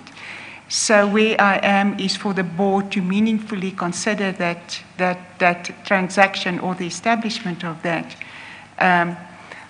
I don't know, I have not been on the board on what information that decision was made, but my experience in other organizations would be that you would need to spend quite a lot of homework to be able to get to an investable case and a banking case that makes business sense to be able to make the decision as a board to proceed with that.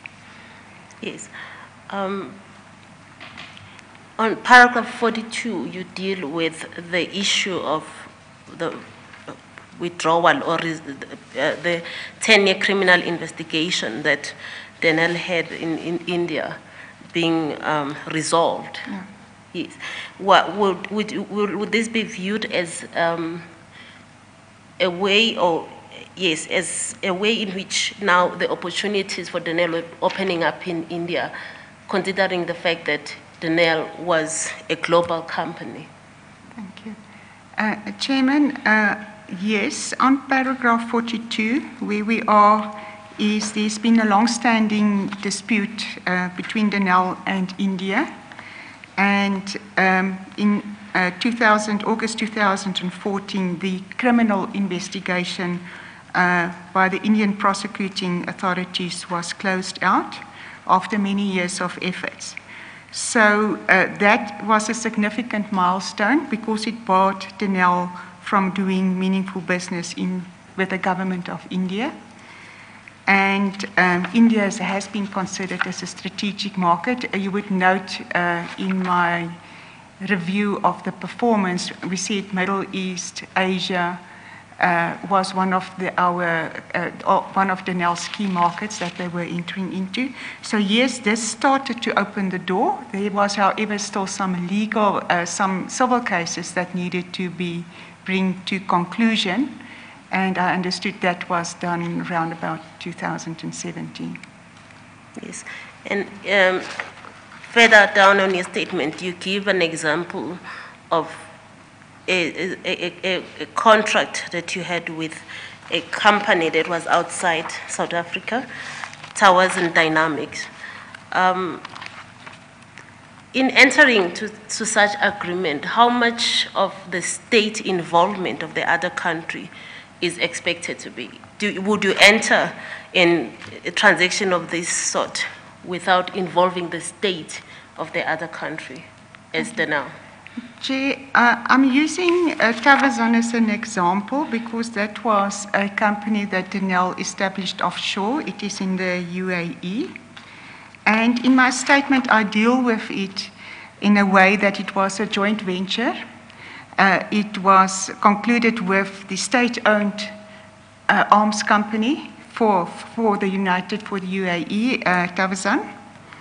And the joint venture also flowed out of a contract that was signed between Denel and the government of the UAE buying armaments from missiles from South Africa or from Denel itself.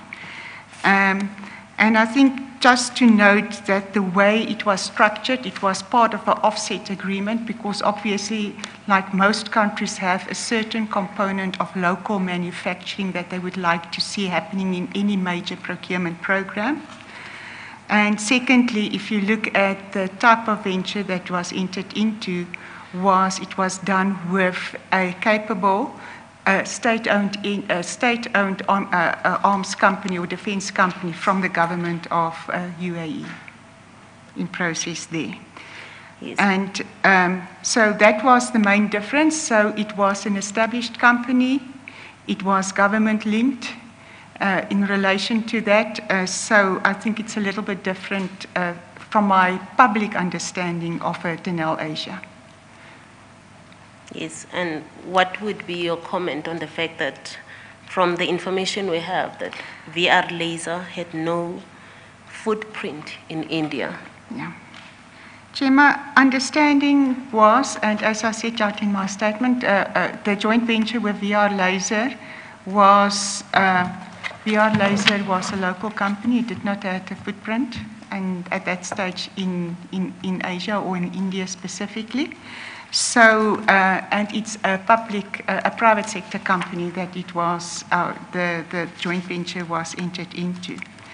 And if I look at the publicly available information, the structure of the transaction had two parts, and the one was Denel Asia, that was created as really a holding company, and then underneath that they will also then create other joint ventures. And if the transaction was structured in a way that Denel would have 51% of Denel Asia, but that's only a holding company, if you then structure a further company underneath that in the countries that they do business with it, where they also need to look at establishing a joint venture, eventually the amount of money that will flow through to Denel would be then quite a smaller component. Because then effectively Denel would have had, for instance, if a Denel India was created to satisfy the local procurement requirements in India, Denel would have had an effective 25% shareholding in that entity.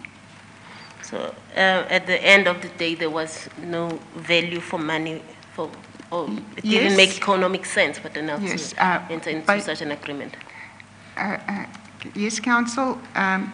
Just maybe to note that on the publicly available information and the evaluation of the structure of that, it did not make commercial sense. Yes.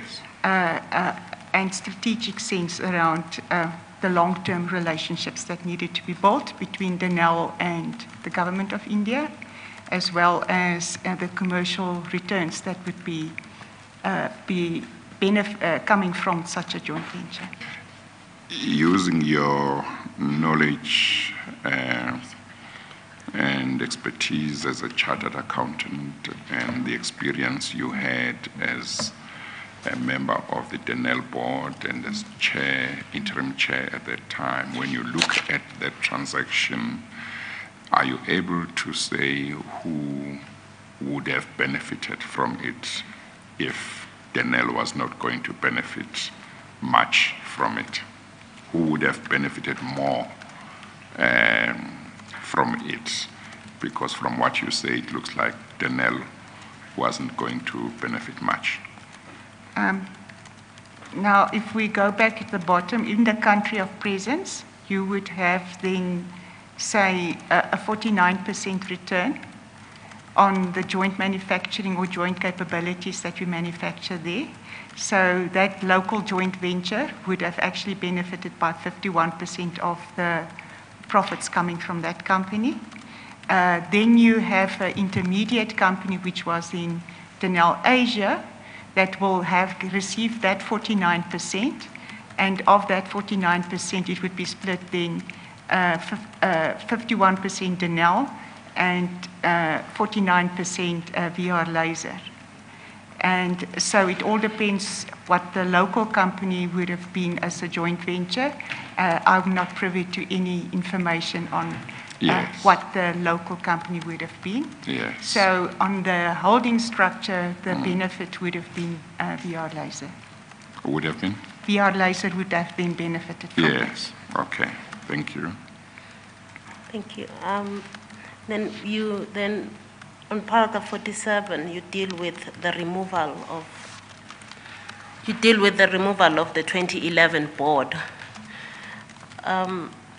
You mention in paragraph 47 that a good practice for board members could have been scattered terms. In your case, your terms, the whole board, the 2011 board, expired around the same time. Can you give us some background on what led to this? Thank you for the question. Chairman, on page 14, paragraph 47, Yes. I just start with paragraph 38. First, I start with good practice, and maybe on paragraph 47, I would like to also highlight that this governance protocol on governance in the public sector entities of 2002, there was also a component around clause 516, deal with the appointment and removal of directors in state-owned entities. And 5164 deals with continuity, which is fundamental to the success of the SOE, and this requires that ongoing skills identification process to be performed by the chairperson of the board and nominations committee. And, but the emphasis is on continuity of skills in a board, that you need to also look at how you put that together.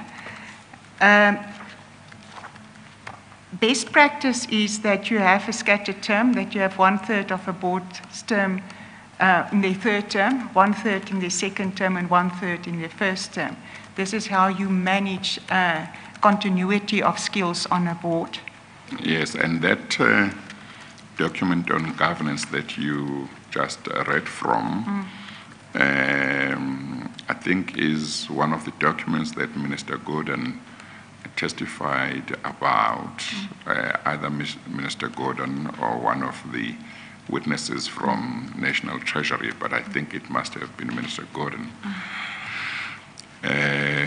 It is a document that had been issued or sponsored by the same department, isn't it? Department of Public Enterprises, or was it National Treasury that had issued it or sponsored it? Chair, at the time of my appointment in 2010, the document was issued in 2002, and it was issued by the Department of Public Enterprises.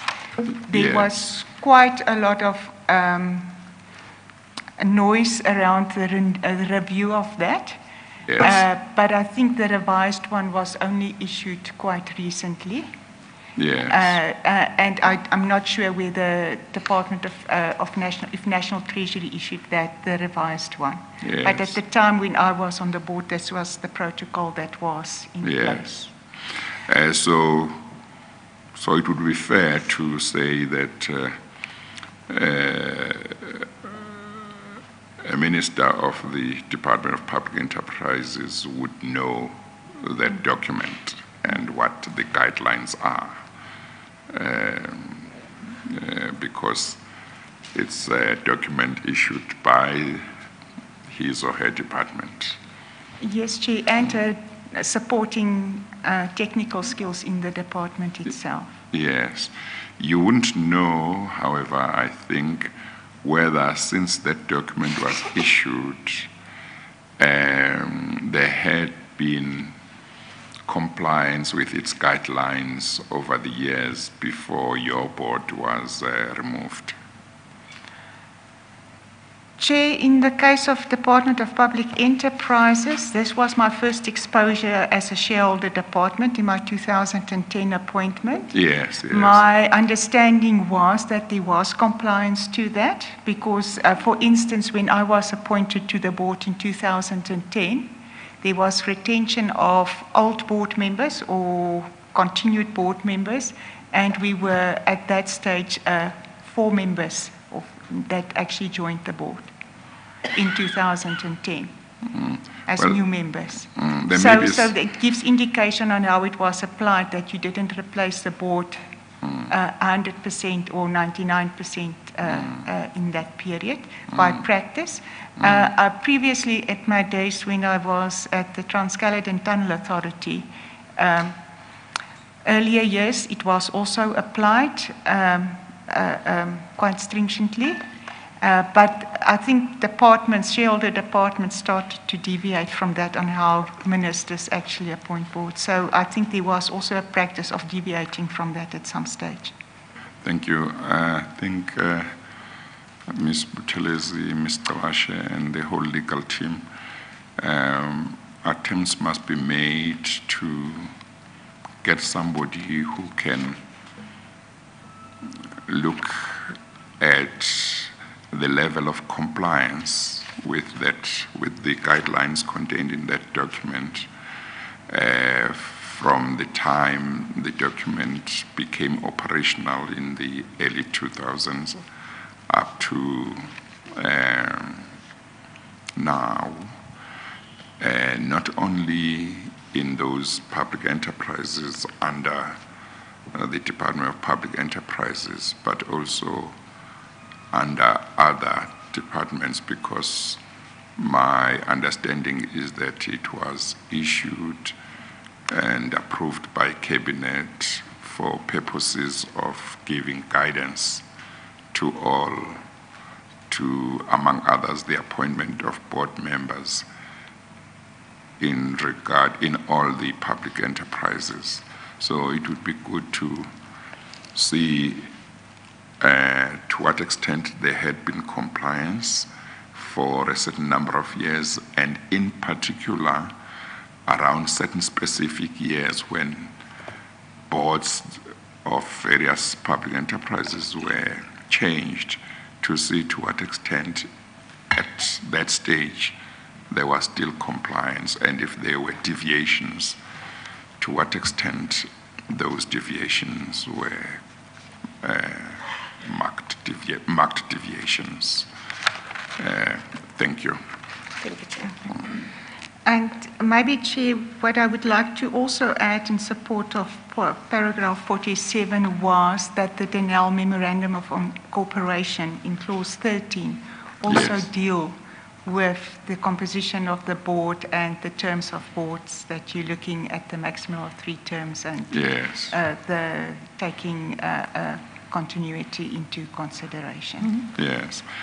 And I guess that if you as a government department issue a document that's supposed to be a guideline and guide people, you should be exemplary in trying to comply with those guidelines. So one will need to look at all of those things and see to what extent there were substantial deviations. Yeah. Okay. Just to note, the Memorandum of Incorporation, or MRI, is a document that is actually the way Denel functions, and it was in terms of the Companies Act Yes, created. yes. So it's also in terms of the Companies Act that we're compliant in our MOI. And does it address this issue we're talking about as well? Yes, it addresses it in clause 13. Yes. Okay, thank you very Chair, much. if I may refer, Chair, to the relevant document is on our reference file, file W5A, at the section 13 start on page 21. Is that the of memorandum she's talking about? Yes. Okay, no, that's fine. Thank you. Thank you. Looking at the clause 13 of the same memorandum of the MOI, the members that were on the board, your board, the 2011 board, if not all of them, it's on page 21? Page 31, 21, 21. Yes. Of Exhibit W5. W5A. W5A. Just look on the spine, Ms. Janse van Rensburg, on the spine of the liver arch file to check whether you are looking at the correct file. On the spine, it should be marked Exhibit 5, I think I found W5A. Have you got the right one? I found it. I just need to get to the I found it. I just need to get to the specific clause in this evidence Okay. bundle. Clause 13 appears on Yes, page 21. 21. Yes. If you look at 13.1.2, the non-executive directors should be appointed for at least 3 years, or for the maximum of 3 years, and such terms or consecutive terms should not be longer than 3 terms. Looking at the board members, the 2011 board members, none of you have served the maximum period stipulated in that paragraph. Is that correct?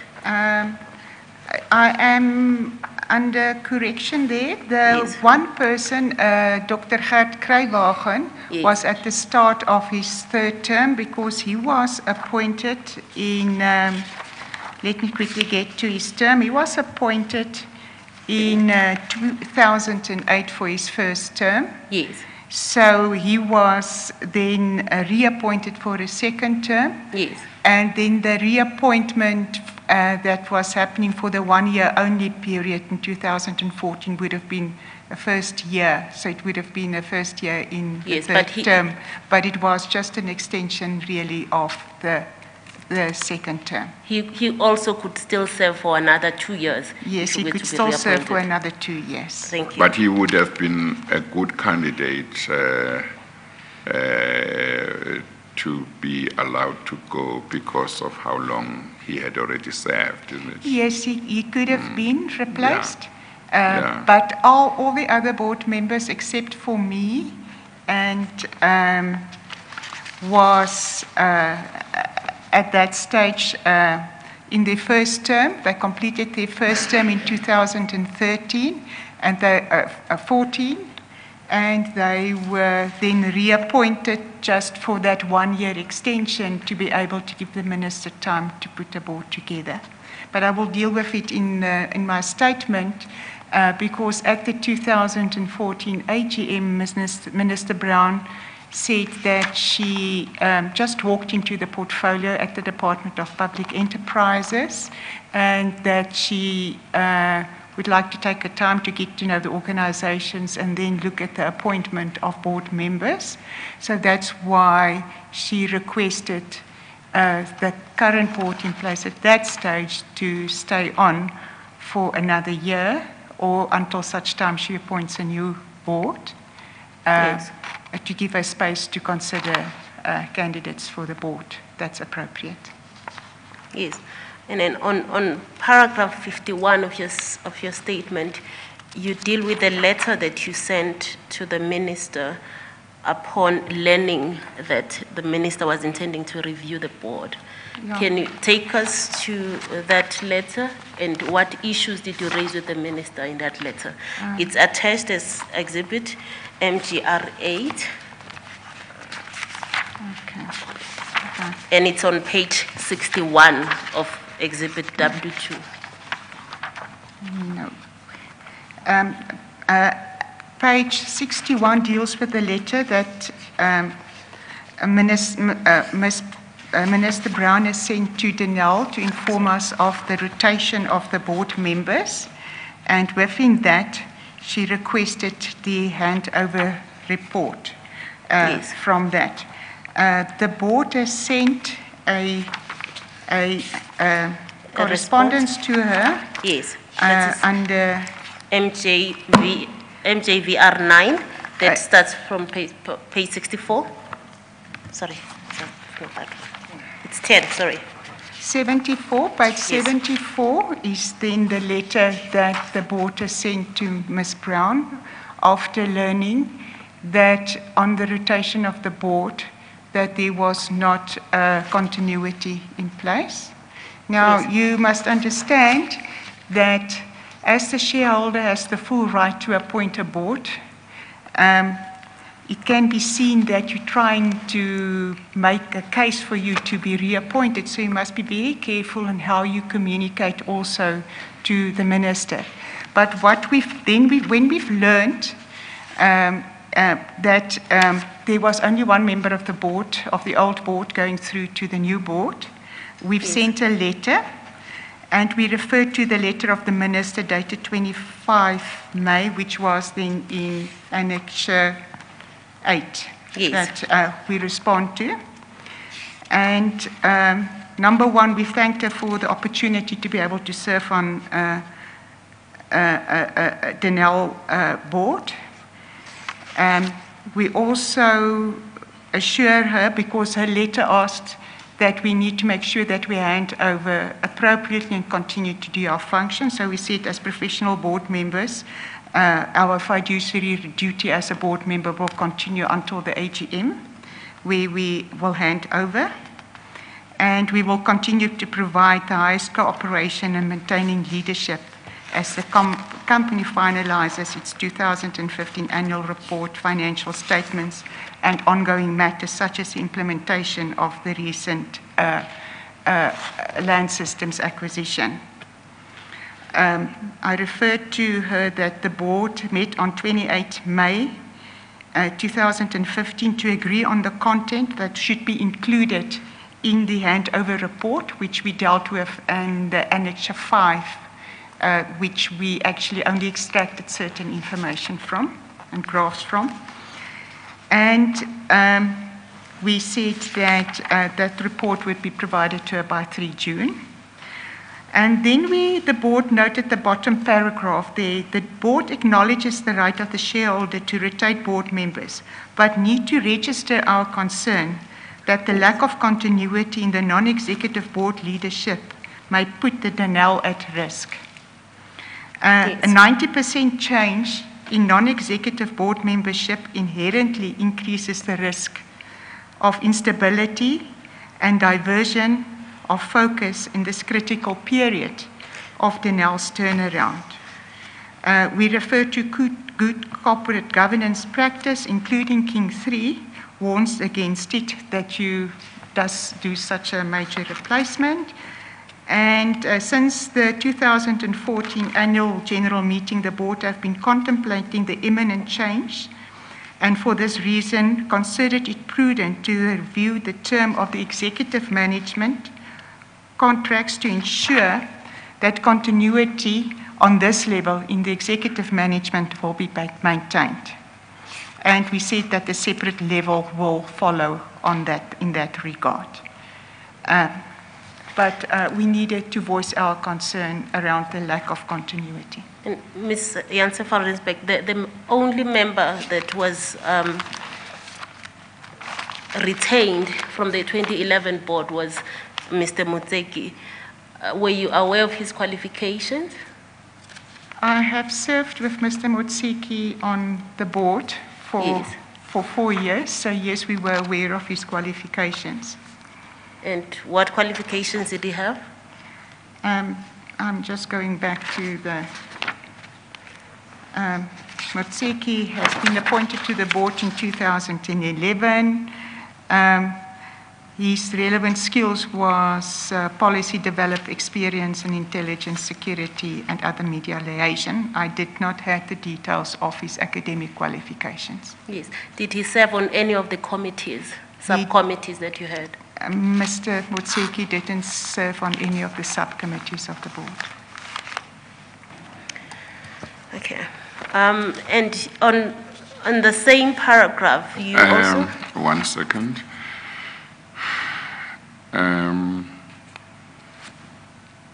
What would bring about a situation where some members of the board serve on committees and others did not serve? Was it a question of choice? Was it, and maybe some might have served on more than one committee? I don't know. What would inform that normally? Not talking about any particular individual, just in general. Yeah. Chair, in practice, you would like to allocate the relevant qualifications and experience to the right board committee in any organization where you are. So you have a combination of reasons. Maybe it goes around skill set fit, if a person is not allocated to a specific committee. If you have a larger board, not all of the members have to serve on a committee. So I must also note that.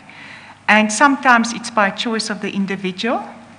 If I can recall, in 2014, going to 2015, I think Mr. Museki had some health challenges. So maybe for that reason, he was not also on a committee. Yes. But it can be verified Yes. on the choices from further interrogation with the department. Okay, thank you. Thank you. On the same paragraph, 55, you also addressed a letter that is on Annexure MJVR 11. Can you state for the record what was the purpose of you sending this letter to the minister? As mentioned in the board letter on the rotation of the board in Annexure 10, that was which I referred to on page 74, we were looking at 75.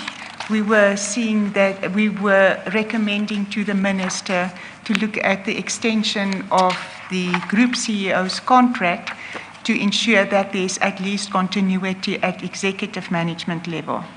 And Chair, you may recall when we had the discussion earlier on about the role between the board and the executive management.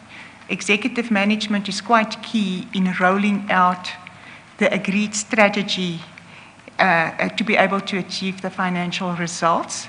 So if you maintain some continuity, at least at the executive level, it will enable the board also to fulfill its responsibilities if they are incoming board and they do not have continuity in place. That will help them to bridge that period for the board to become fully affair with the organization itself.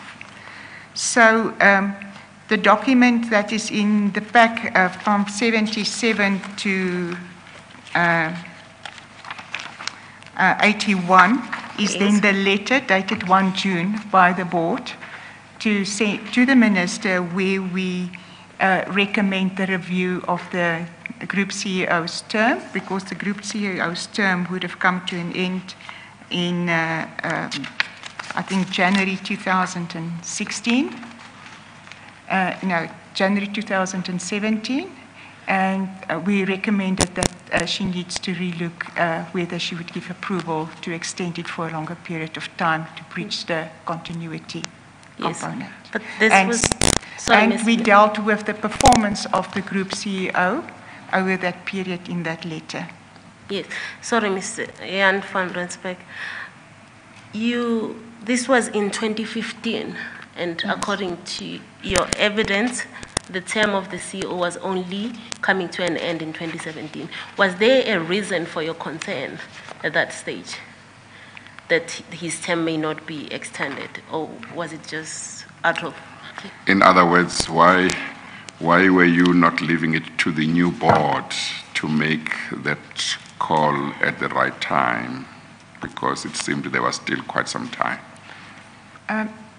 Chair, usually recruitment of replacement of a CEO takes around 12 months in advance that you actually need to do that, because the process and the search takes a long time to be able to get the right person in place. We were concerned that that his contract may not be renewed. That was the one part, but we were more concerned about continuity in the strategy, in the turnaround of Denel, that will not be able to be followed with the right executive in place. Was the fact that your board may have worked with the group CEO for a longer time than the new board would have worked with him before having to make the call also a factor or not? Yes, it would be, because we have appointed him. He started his term in 2012, January 2012. Yes. And so we have worked for him for a period of 3 years at least, 3.5 years at least. Yes. So we have seen performance coming to the fore, yes, as demonstrated in the financial results, yes, and the growth in the order book, yes, and the cohesion in the executive team. Also transformation in your executive employment, where you started to see that we're actually achieving transformation for black senior managers and executives. So we felt that he was doing a good job. Thank you. Thank you. And then from paragraph 57, you talk about the skill set of the 2011 board. Can you take us through the skill set as it sets out from paragraph 57 up to paragraph 59 of your statement? Yes, I will do that, Chair. If I just quickly go through the skill set, just to note, I have not listed all of the yes, current board members. It doesn't yeah, mean that they didn't contribute. Yes. I just highlighted a few. Yes. But the full CVs of all the other board members are also available, yeah, because the ones that I have not dealt with here yes, was also doing their job on the board yes, quite well, as you could have seen from the board review. Yes. So I have not dealt with Ms. Matenjwa, yes, and I have not dealt with Advocate Ntsalika, yes, and I have not dealt with Mr. Ngwenya. yes, But it does not mean that they did not yes, added value in the board deliberations. okay, Just to note, on paragraph 59, some of the board members that had the highest respect as professionals and business people in their fields was 59.1 Mr. Mavuso Msimang. He was a veteran of South African politics, anti-corruption champion, and experienced corporate executive. He had spent a number of years both in the state-owned entity environment like South African National Park CEO, as well as CEO of the State Information Technology Agency, and then also where he was responsible for turnarounds in that space. And he was also then a member of the Social and Ethics Committee. 559.2 is Professor Stella Nkomo, who was at the time Professor and Deputy Dean at the Faculty of Economic and Management Sciences at the University of Pretoria. She was an accomplished expert in human resources and leadership, with a vast international experience. Dr. Gert Kruiwagen, which we dealt with earlier on. Dr. Gert Kruiwagen is a senior executive within the Tsogo Sun Group, responsible for risk management. At the time, he was also a long-standing member of the King Committee on Corporate Governance and was involved in several international structures on matters of risk management and corporate governance. Paragraph 59.4, Mr. Matotsi Ratchambilani brought over 20 years of legal experience, have practiced as an attorney and director in some of South Africa's top legal firms, and he helped the board greatly in dealing with many legal issues, in particular in matters of corporate governance, company law, mergers and acquisitions, and contracts. And he had considerable experience in advising some of South Africa's major state-owned entities on various legal matters. On page 17, we also deal with, in paragraph 59.5, with Advocate Gandhi Badella, that had many years of experience as an engineer. He completed his legal studies and joined the bar during his tenure as a director at Denel. He's currently an advocate at Duma Nokwe Group. He served as Chief Executive Officer at Saab Grintech Technologies, Sonke Computer Services, and Masana Technologies. He holds an MSc in Engineering Management from University of Johannesburg and an MBA from the University of Pretoria. Advocate Badella brought a rare combination of law and engineering. These skills helped the 2011 board to navigate intellectual property matters from a legal and an engineering perspective. Prof. Tselitsi, in paragraph 59.6, we deal with Prof. Tselitsi Marwala, which is currently the Vice-Chancellor of the University of Johannesburg, renowned for his knowledge and passion in matters of technology and the fourth industrial revolution, having obtained his PhD at the University of Oxford in the field of artificial intelligence. Just to note that when Minister Brown asked the board to renew the tenure in 2014 for 1 year, Professor Marwala at that stage indicated that he's not available for that period. Oh, okay. Okay, but he's back on the board now if you look at the current board of Denel. Oh, okay. But at that stage, he stepped into his new role at the university and he took up some of his time. Yes. So it was a time availability matter. So when the board was, when the board, 2011 board left, he had already left. He left in About a year, 2014 together with Mr. Zoli Kunene, who was then, Yes. the previous chairman of the board, and he already in 2014 served 3 terms of 3 years. Yeah. So he reached its 9-year limit in terms of the MOI. Okay. But he also brought quite a lot of experience if we look at the period of time involved in that. Yes. And then in paragraph 61 of your statement, you make a comparison between the 2011 board and the 2015 board. And you highlight that the 2015 board members lacked in certain critical skills. We are already aware that there was a recommendation by the auditors on the board evaluation report that we have dealt with earlier that recommended that someone or members with some financial skills should be appointed to the board. What do you take of this, the fact that the 2015 board lacked or didn't have a chartered accountant as a member? Chair, on that matter, I must just note it's very difficult to criticize from the outside. So Yes. that's why I limit my comment to the composition Yes. of the board relating to skills for the Audit and Risk Committee. Yes, yes. And the statement here is that they did not have a member with the relevant CA qualification that will be able to bring the knowledge base on the level of a chartered accountant to deal with Yes. both executive management and the auditors. Yes.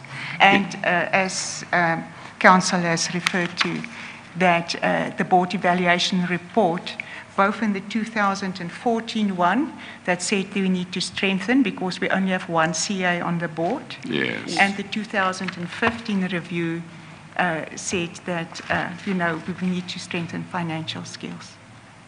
So, was it not strange that in the 2011 board, you as the board considered and those who reviewed your performance also considered that having one chartered accountant was not enough and there should be another one appointed, but that the board that followed you didn't have even one chartered accountant. Yes, Chairman. It was strange. Yes. Um, It opens up the organization for risk. Yes, yes. I know that you left when the new board started, but maybe you do know how long it took before a chartered accountant was appointed, so that there could be somebody sitting in the risk and audit committee, or do you not know? Chair, I don't have that You knowledge. don't? Yes. Okay. All right. Thank you. Looking at your financial position in 2015 and the contracts that you have already secured at the time, if one considered your order book when you left the board of Denel, will some of your work or your performance be exhibited in the years that follow? Yes, definitely. As I said, the nature of the business of Denel is multi-year contracts. So with multi-year contracts, and if you have an order book of which the work have not started, you've already contracted, so you will see the financial results in coming through in 1, 2, 3 years. It depends on the length of the contract at a later stage. Yes. So that order book, but just to note that the information set out in paragraph 26 reflected the work of that order book flowing through the forecast of the future results. So it already starts to indicate that you will increase the revenue from Denel only from 5.3 billion to 6.3 billion in 2015-16. In 16-17, it would go to 7.3 billion. Now, that is without the revenue that the acquisition of Denel Vehicle Systems would have added on, which was, as I indicated previously, of around about 1.3 billion in 2016, 1.4 to 1.5 billion in 2017, with a resultant follow-through of profits. So the subsequent results, it's always difficult. In a business where you're not in retail and it's a buy and sell situation that you sit, with a business where you enter into long-term contracts. Mistakes or the good decisions of today will only be seen at a later stage because the profits flow over and the revenue flows over the 5-year or longer term period of the contract. So obviously the order book of 35 billion, the benefit of that you will see then in the results of future years. Thank you.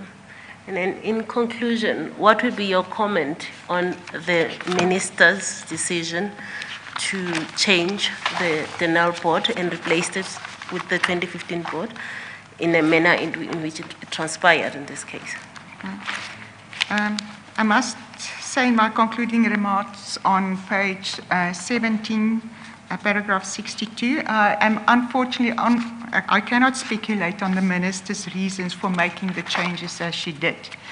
I am, however, compelled to state that the minister's decision to remove the 2011 board and appoint the 2015 board does not appear to have been reasonable. I say this for the following reasons. Yes. Good corporate governance dictates that the rotation of the board members should seek to achieve continuity of members. Historically, only 1/3 of board members would be rotated at a time. This will ensure continuity of board members and stability in the company, whilst also bringing in new members. The 2011 board has been highly effective. There should have been no reason, based on the performance of the board, for the removal of the full board, bar 1. And the 2011 board was in the midst of a successful turnaround strategy, which included various projects that were ongoing.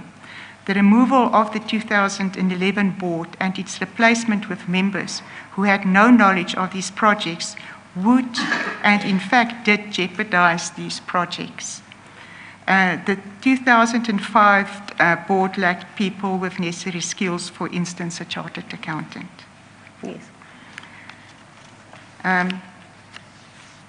And as I reiterated quite a few times, Denel was still in a turnaround period, and you only reap the fruits over a period of time of a turnaround strategy. I need to note that our forecast for improved performance, growth in order cover, revenue and profitability was demonstrated in that information that was included in paragraph 26. Yes. And from your knowledge and experience, was there a board, a Denel board that was ever appointed before without an accountant? I can only comment on the board I joined because I replaced a chartered accountant on the board. I know I had, specifically as chair of the Audit and Risk Committee meeting, I had also a handover meeting with the outgoing chairman of the Audit and Risk Committee in 2010 to make sure that I pick up all the issues that's front of mind for the Audit and Risk Committee at that stage, that we make sure that we continue the good work that the previous board was doing. Thank you, Chair. That will be all for this witness. Thank you. What would have been the impact of the absence of a board member with financial skills and expertise by way of, for example, a chartered accountant? What would have been the impact of the absence of such a member of the board on the Risk and Audit Committee, in your opinion? Chair, it is the insight into the financial matters. As you would note, that Denel was still in a turnaround strategy, number one. So the financial performance and interrogation of financial performance, understanding how the underlying contracts were working and how it relates to the forecasted and achievement of results, both in revenue as well as in net profit. Secondly, Denel was also in the process of managing cash quite tightly, because cash was always a big problem. You know, as I said, as you may receive advance payments from your customers, but that money is ring-fenced. And secondly, so you need to make sure that you manage cash appropriately. Number three, there was a process in place that we're looking at acquisitions. So it's looking at the valuation of the businesses that you would looking at acquiring and the standard contracting around that. And then also, how do we deal with the findings of audits, both from your external audits and your internal audits, and making sure that you're managing your risk in that regard. So the Audit Committee in most instances is the filter for boards to make sure that you interrogate numbers, controls and risks quite deeply. Would it be correct to say it's a critical committee in any board, in any company? Yes, Chair. It is. Yes, Chair. And in the absence of a board member with that kind of expertise, would the position have been that the board would have had to rely on executive members of the executive management for advices in regard to risk and auditing matters? Yes, Chair. And how desirable is it that the board should rely on that advice without the advice of an independent person, such as would have been the case if there was a member of the board who is not as an executive, who had the skills and expertise to advise the board? Chair, you're running the risk that you do not know the deeper details and that you do not identify the risk. You cannot interrogate that's been put in front of you in an appropriate manner. At this stage, I don't know as to when, after the board had been appointed,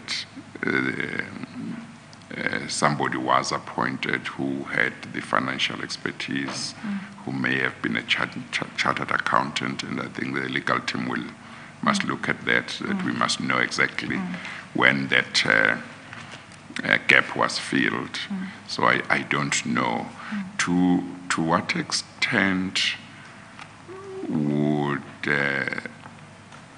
that challenge have had an impact on the drop in the financial performance of the company that we were told about yesterday after 2016? Is that something you are able to say that it would have had an impact, or is that something that you would be unable to say? Chair, there may be, from an outsider point of view, that I can give you some views. Yes. An Audit and Risk Committee interrogate also strategic decisions. So, for instance, the decision to turn around and not to continue with the equity partnership with the land systems or the DVS acquisition. Yes.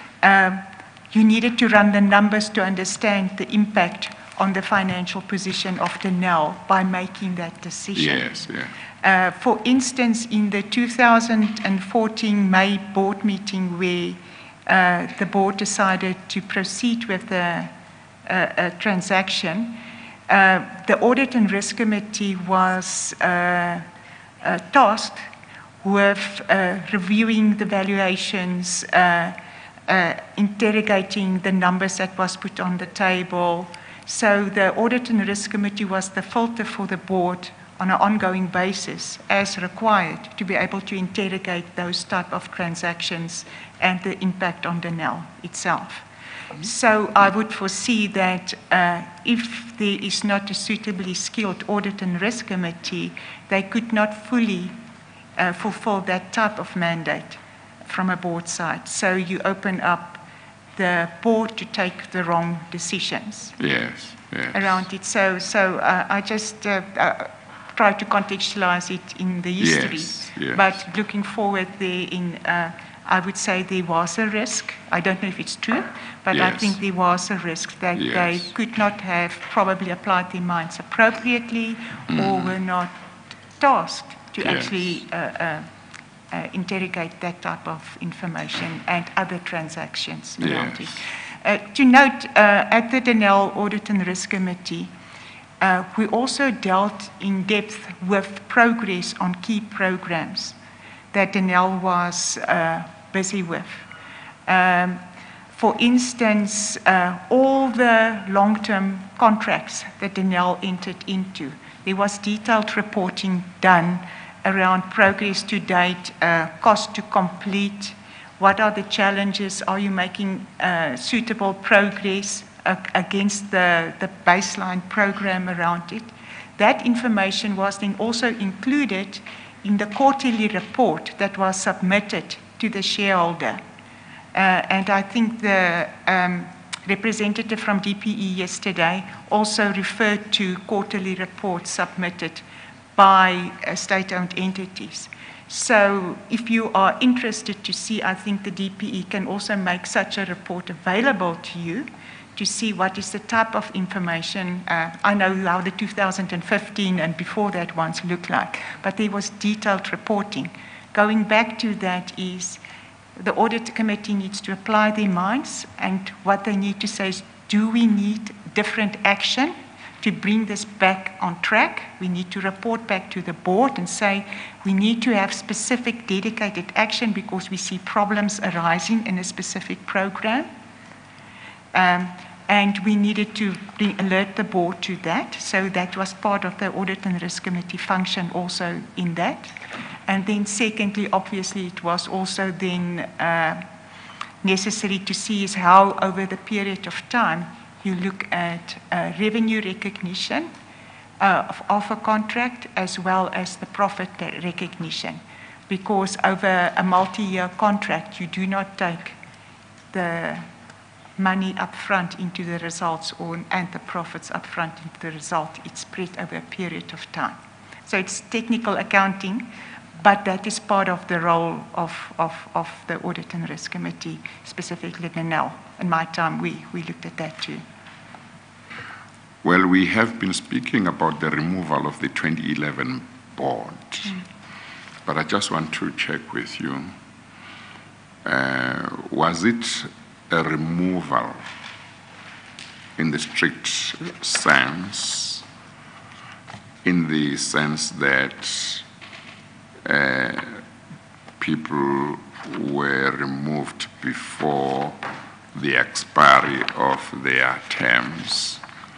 Or was it a situation simply that their terms came to an end and it was up to the minister to extend, and she didn't extend, and because of the context in which this happened, we refer to it as a removal?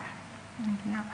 Chair, I think it's probably a little bit both, and the reason why I'm saying that is if we look at the majority of the board members was appointed then in 2011.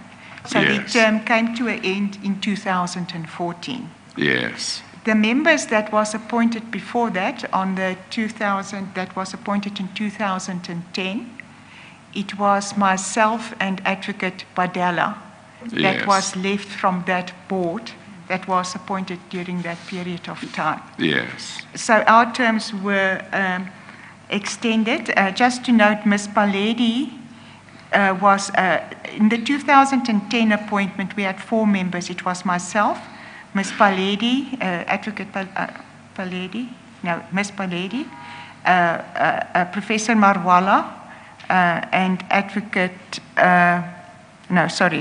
those were the 3 of us that actually joined the board in 2010. Yes. All the other board members joined in 2011, which was the majority Yes. of the board. As I said, Dr. Kruiwagen's term was appointed in 2008. So just to note, in 2013, my term specifically was extended for 1 year only by Minister Gigaba. Minister Gigaba, I didn't think was a big supporter of 3-term boards. Of Boards that serve 3 terms. Oh, okay. But at that stage, my term was renewed for 1 year. And then in the 2014 AGM, my term was extended for another year. So, by Minister Brown. By Minister Brown. So Yes. what was happening was that the term of board members that could have gone longer, so if the 2003 term was not 1 year, extension was not 1 year, but a 3-year extension, my term would have then ended in 2016, 17.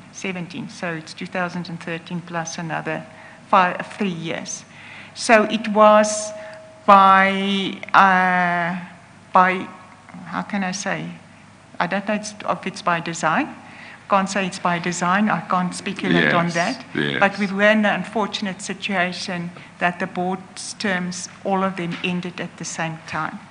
And it Yes. was because the process was not managed appropriately also when other board members' term expired or terminated, the 3-year term terminated in the years before 2014. Did the date of leaving, let me call it that, of some of the members of the board coincide with the date when the 1-year extension that had been effected by Mr. Brown came to an end? anyway, in regard to some of them, at least? Yes, Or not we did. really? That is where Ms. Paledi and Professor Marvala indicated that they are not available for that 1-year extension. Yeah, but now I'm talking about later. The extension was effected for 1 year by Minister Brown. Yes. I take it that the extension might have affected some of the members, and not all, but not all, because maybe some of the members, without the extension, would have had to go, but others would have been able to continue for some time, even without that extension. The person that was affected by that was Dr. Kruiwagen, Yeah. because he was in the first portion of his his third term. Yes. But every board member left because his or her term, either as extended or not extended, had come to an end, Yes. and nobody had his or her term terminated before it came to an end. And when I say term, I include the extended term. Is that right? Yes, Chair. So that would be because, correct. Minister Brown indicated at the 2014 AGM where all the terms came to an end, and I Yes. think there is documentation within the Department of Public Enterprises Yes. also that deals with it. Yes. Was that the end of the 3-year term was then Yes. for a majority of the board members. Yes. But the effect of the matter, I would imagine you would be saying, is that when the term of a number of board members came to an end in 2014, their terms could have been extended by a full term of 3 years. Yes, Chair. But it was not done like that. It was not done. So Yes. what I'm indicating here is that there was a number of board members.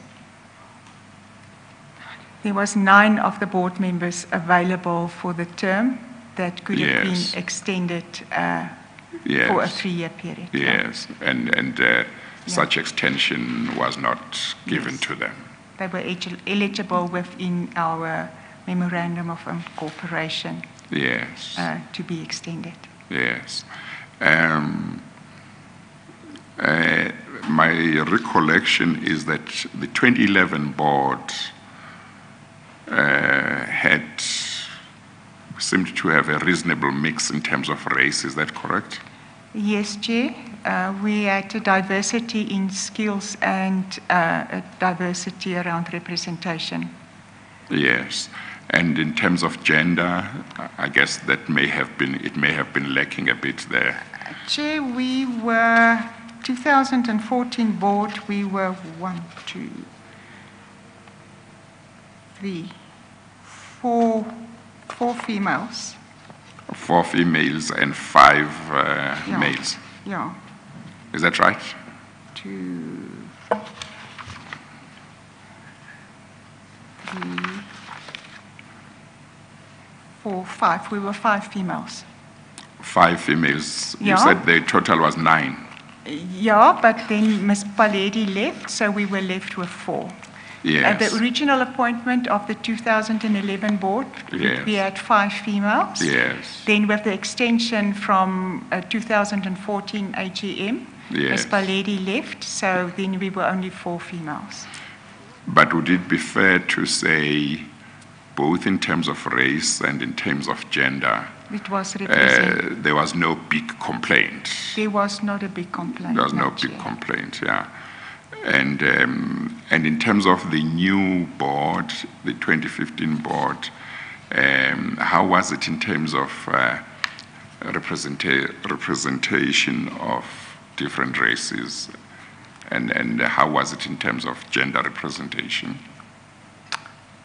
Chair, I have not analyzed the Oh, you have not 2015 looked at board. that. Professional Okay. approach to be a professional director. You do not criticize people No, that that's, come after that's fine, you. that's fine. We can look at that ourselves. I thought you might have noticed. But certainly in terms of the 2011 board, you are able to say you don't think that the reason why it may not have been allowed to continue might have been to advance transformation in terms of race or gender, Yeah, because Chair, it was quite... Out of the board members, we had one white male, one white female, and the rest of the board members were black. Yeah, And as we said, the gender diversification was 4 female Yes, and yes. 5 male. Yes. So it was technically balanced in that way. so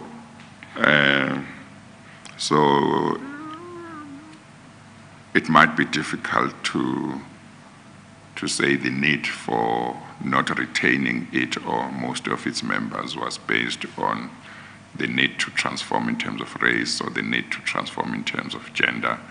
And it would be in the light of its performance to which you testified this morning, to which the Deputy Director General testified yesterday, also testified. In terms of skills and performance, it has done quite well. In terms of skills, the only noted area was that maybe there should be more than one chartered accountant. But other than that, in terms of performance, in terms of the mix of skills and expertise, in terms of gender, in terms of race, everything seemed to be fine. Yes, Chair, your summary is correct. Yes. Okay, thank you. Anything? Yes, Chair. Looking at what the questions that came from the Chair, looking at the fact that the 2015 board decided on the Denel Asia transaction, the fact that they did not have someone with the financial skill, would that have exposed Denel into making a wrong decision, seeing that they didn't have someone, I'm borrowing from your words, to interrogate the numbers at the time? Chair, my consideration of that, yes, it could be possible that they could not or did not necessarily consider all the aspects if they had not all the skills in place. So it could have played a role. Yes. Definitely. And one last question is that the Audit and Risk Committee, how does it get appointed?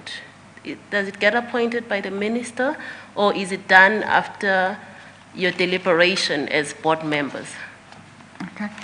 The process of appointing audit and risk committees is the board makes proposals to the minister, but at the shareholder meeting, in terms of the Companies Act and in terms of our MOI, the shareholder at the AGM appoints the members of the audit and risk committee.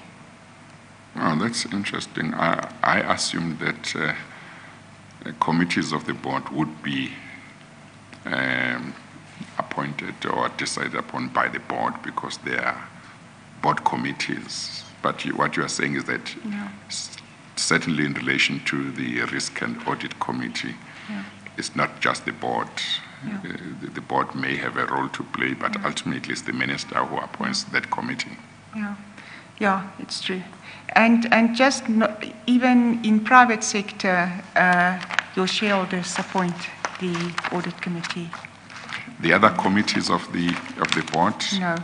they are appointed by the board itself. By the board. By way of voting.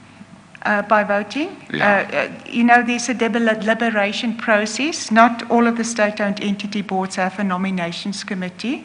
Yes. If you have a nominations committee, it's usually the chairman of the board that is the chairman of the nominations committee. The company secretary gives input, as well as the MD or the chief executive, group executive gives input, and other members of the board sits on the nominations committee. In instances where you do not have such a nominations committee, It is a consideration process of allocation of resources to the appropriate committees, and it's brought back to the board to approve. So, so the Risk and Audit Committee is the only committee of the board of Denel that was required to be appointed by the minister. Yes, by the shareholder, yes. Yes. I assume that might because of its singular importance. Yes, Chair. That it's a very important committee. Yes, Chair. As I said, even in private sector, Yes. it plays quite an important role. Yes. And so that's why there's a shareholder vote on it. And in the instance for public sector entities like state-owned entities, it's appointed by the minister. And a role as shareholder. Well, or his role. I'm sure we will hear from the minister in due course, but it makes it all the more stranger why in appointing the members of the board, she did not make sure that there was at least one person who had the right expertise and skills to serve on the Risk and Audit Committee, such an important committee. But we will hear from her in due course, and I don't think you would be able to say much in that regard. Yes, Chair, I could not read the minister's mind. No, thank you. Thank you. Thank you, Chair. That will be all on my Thank side.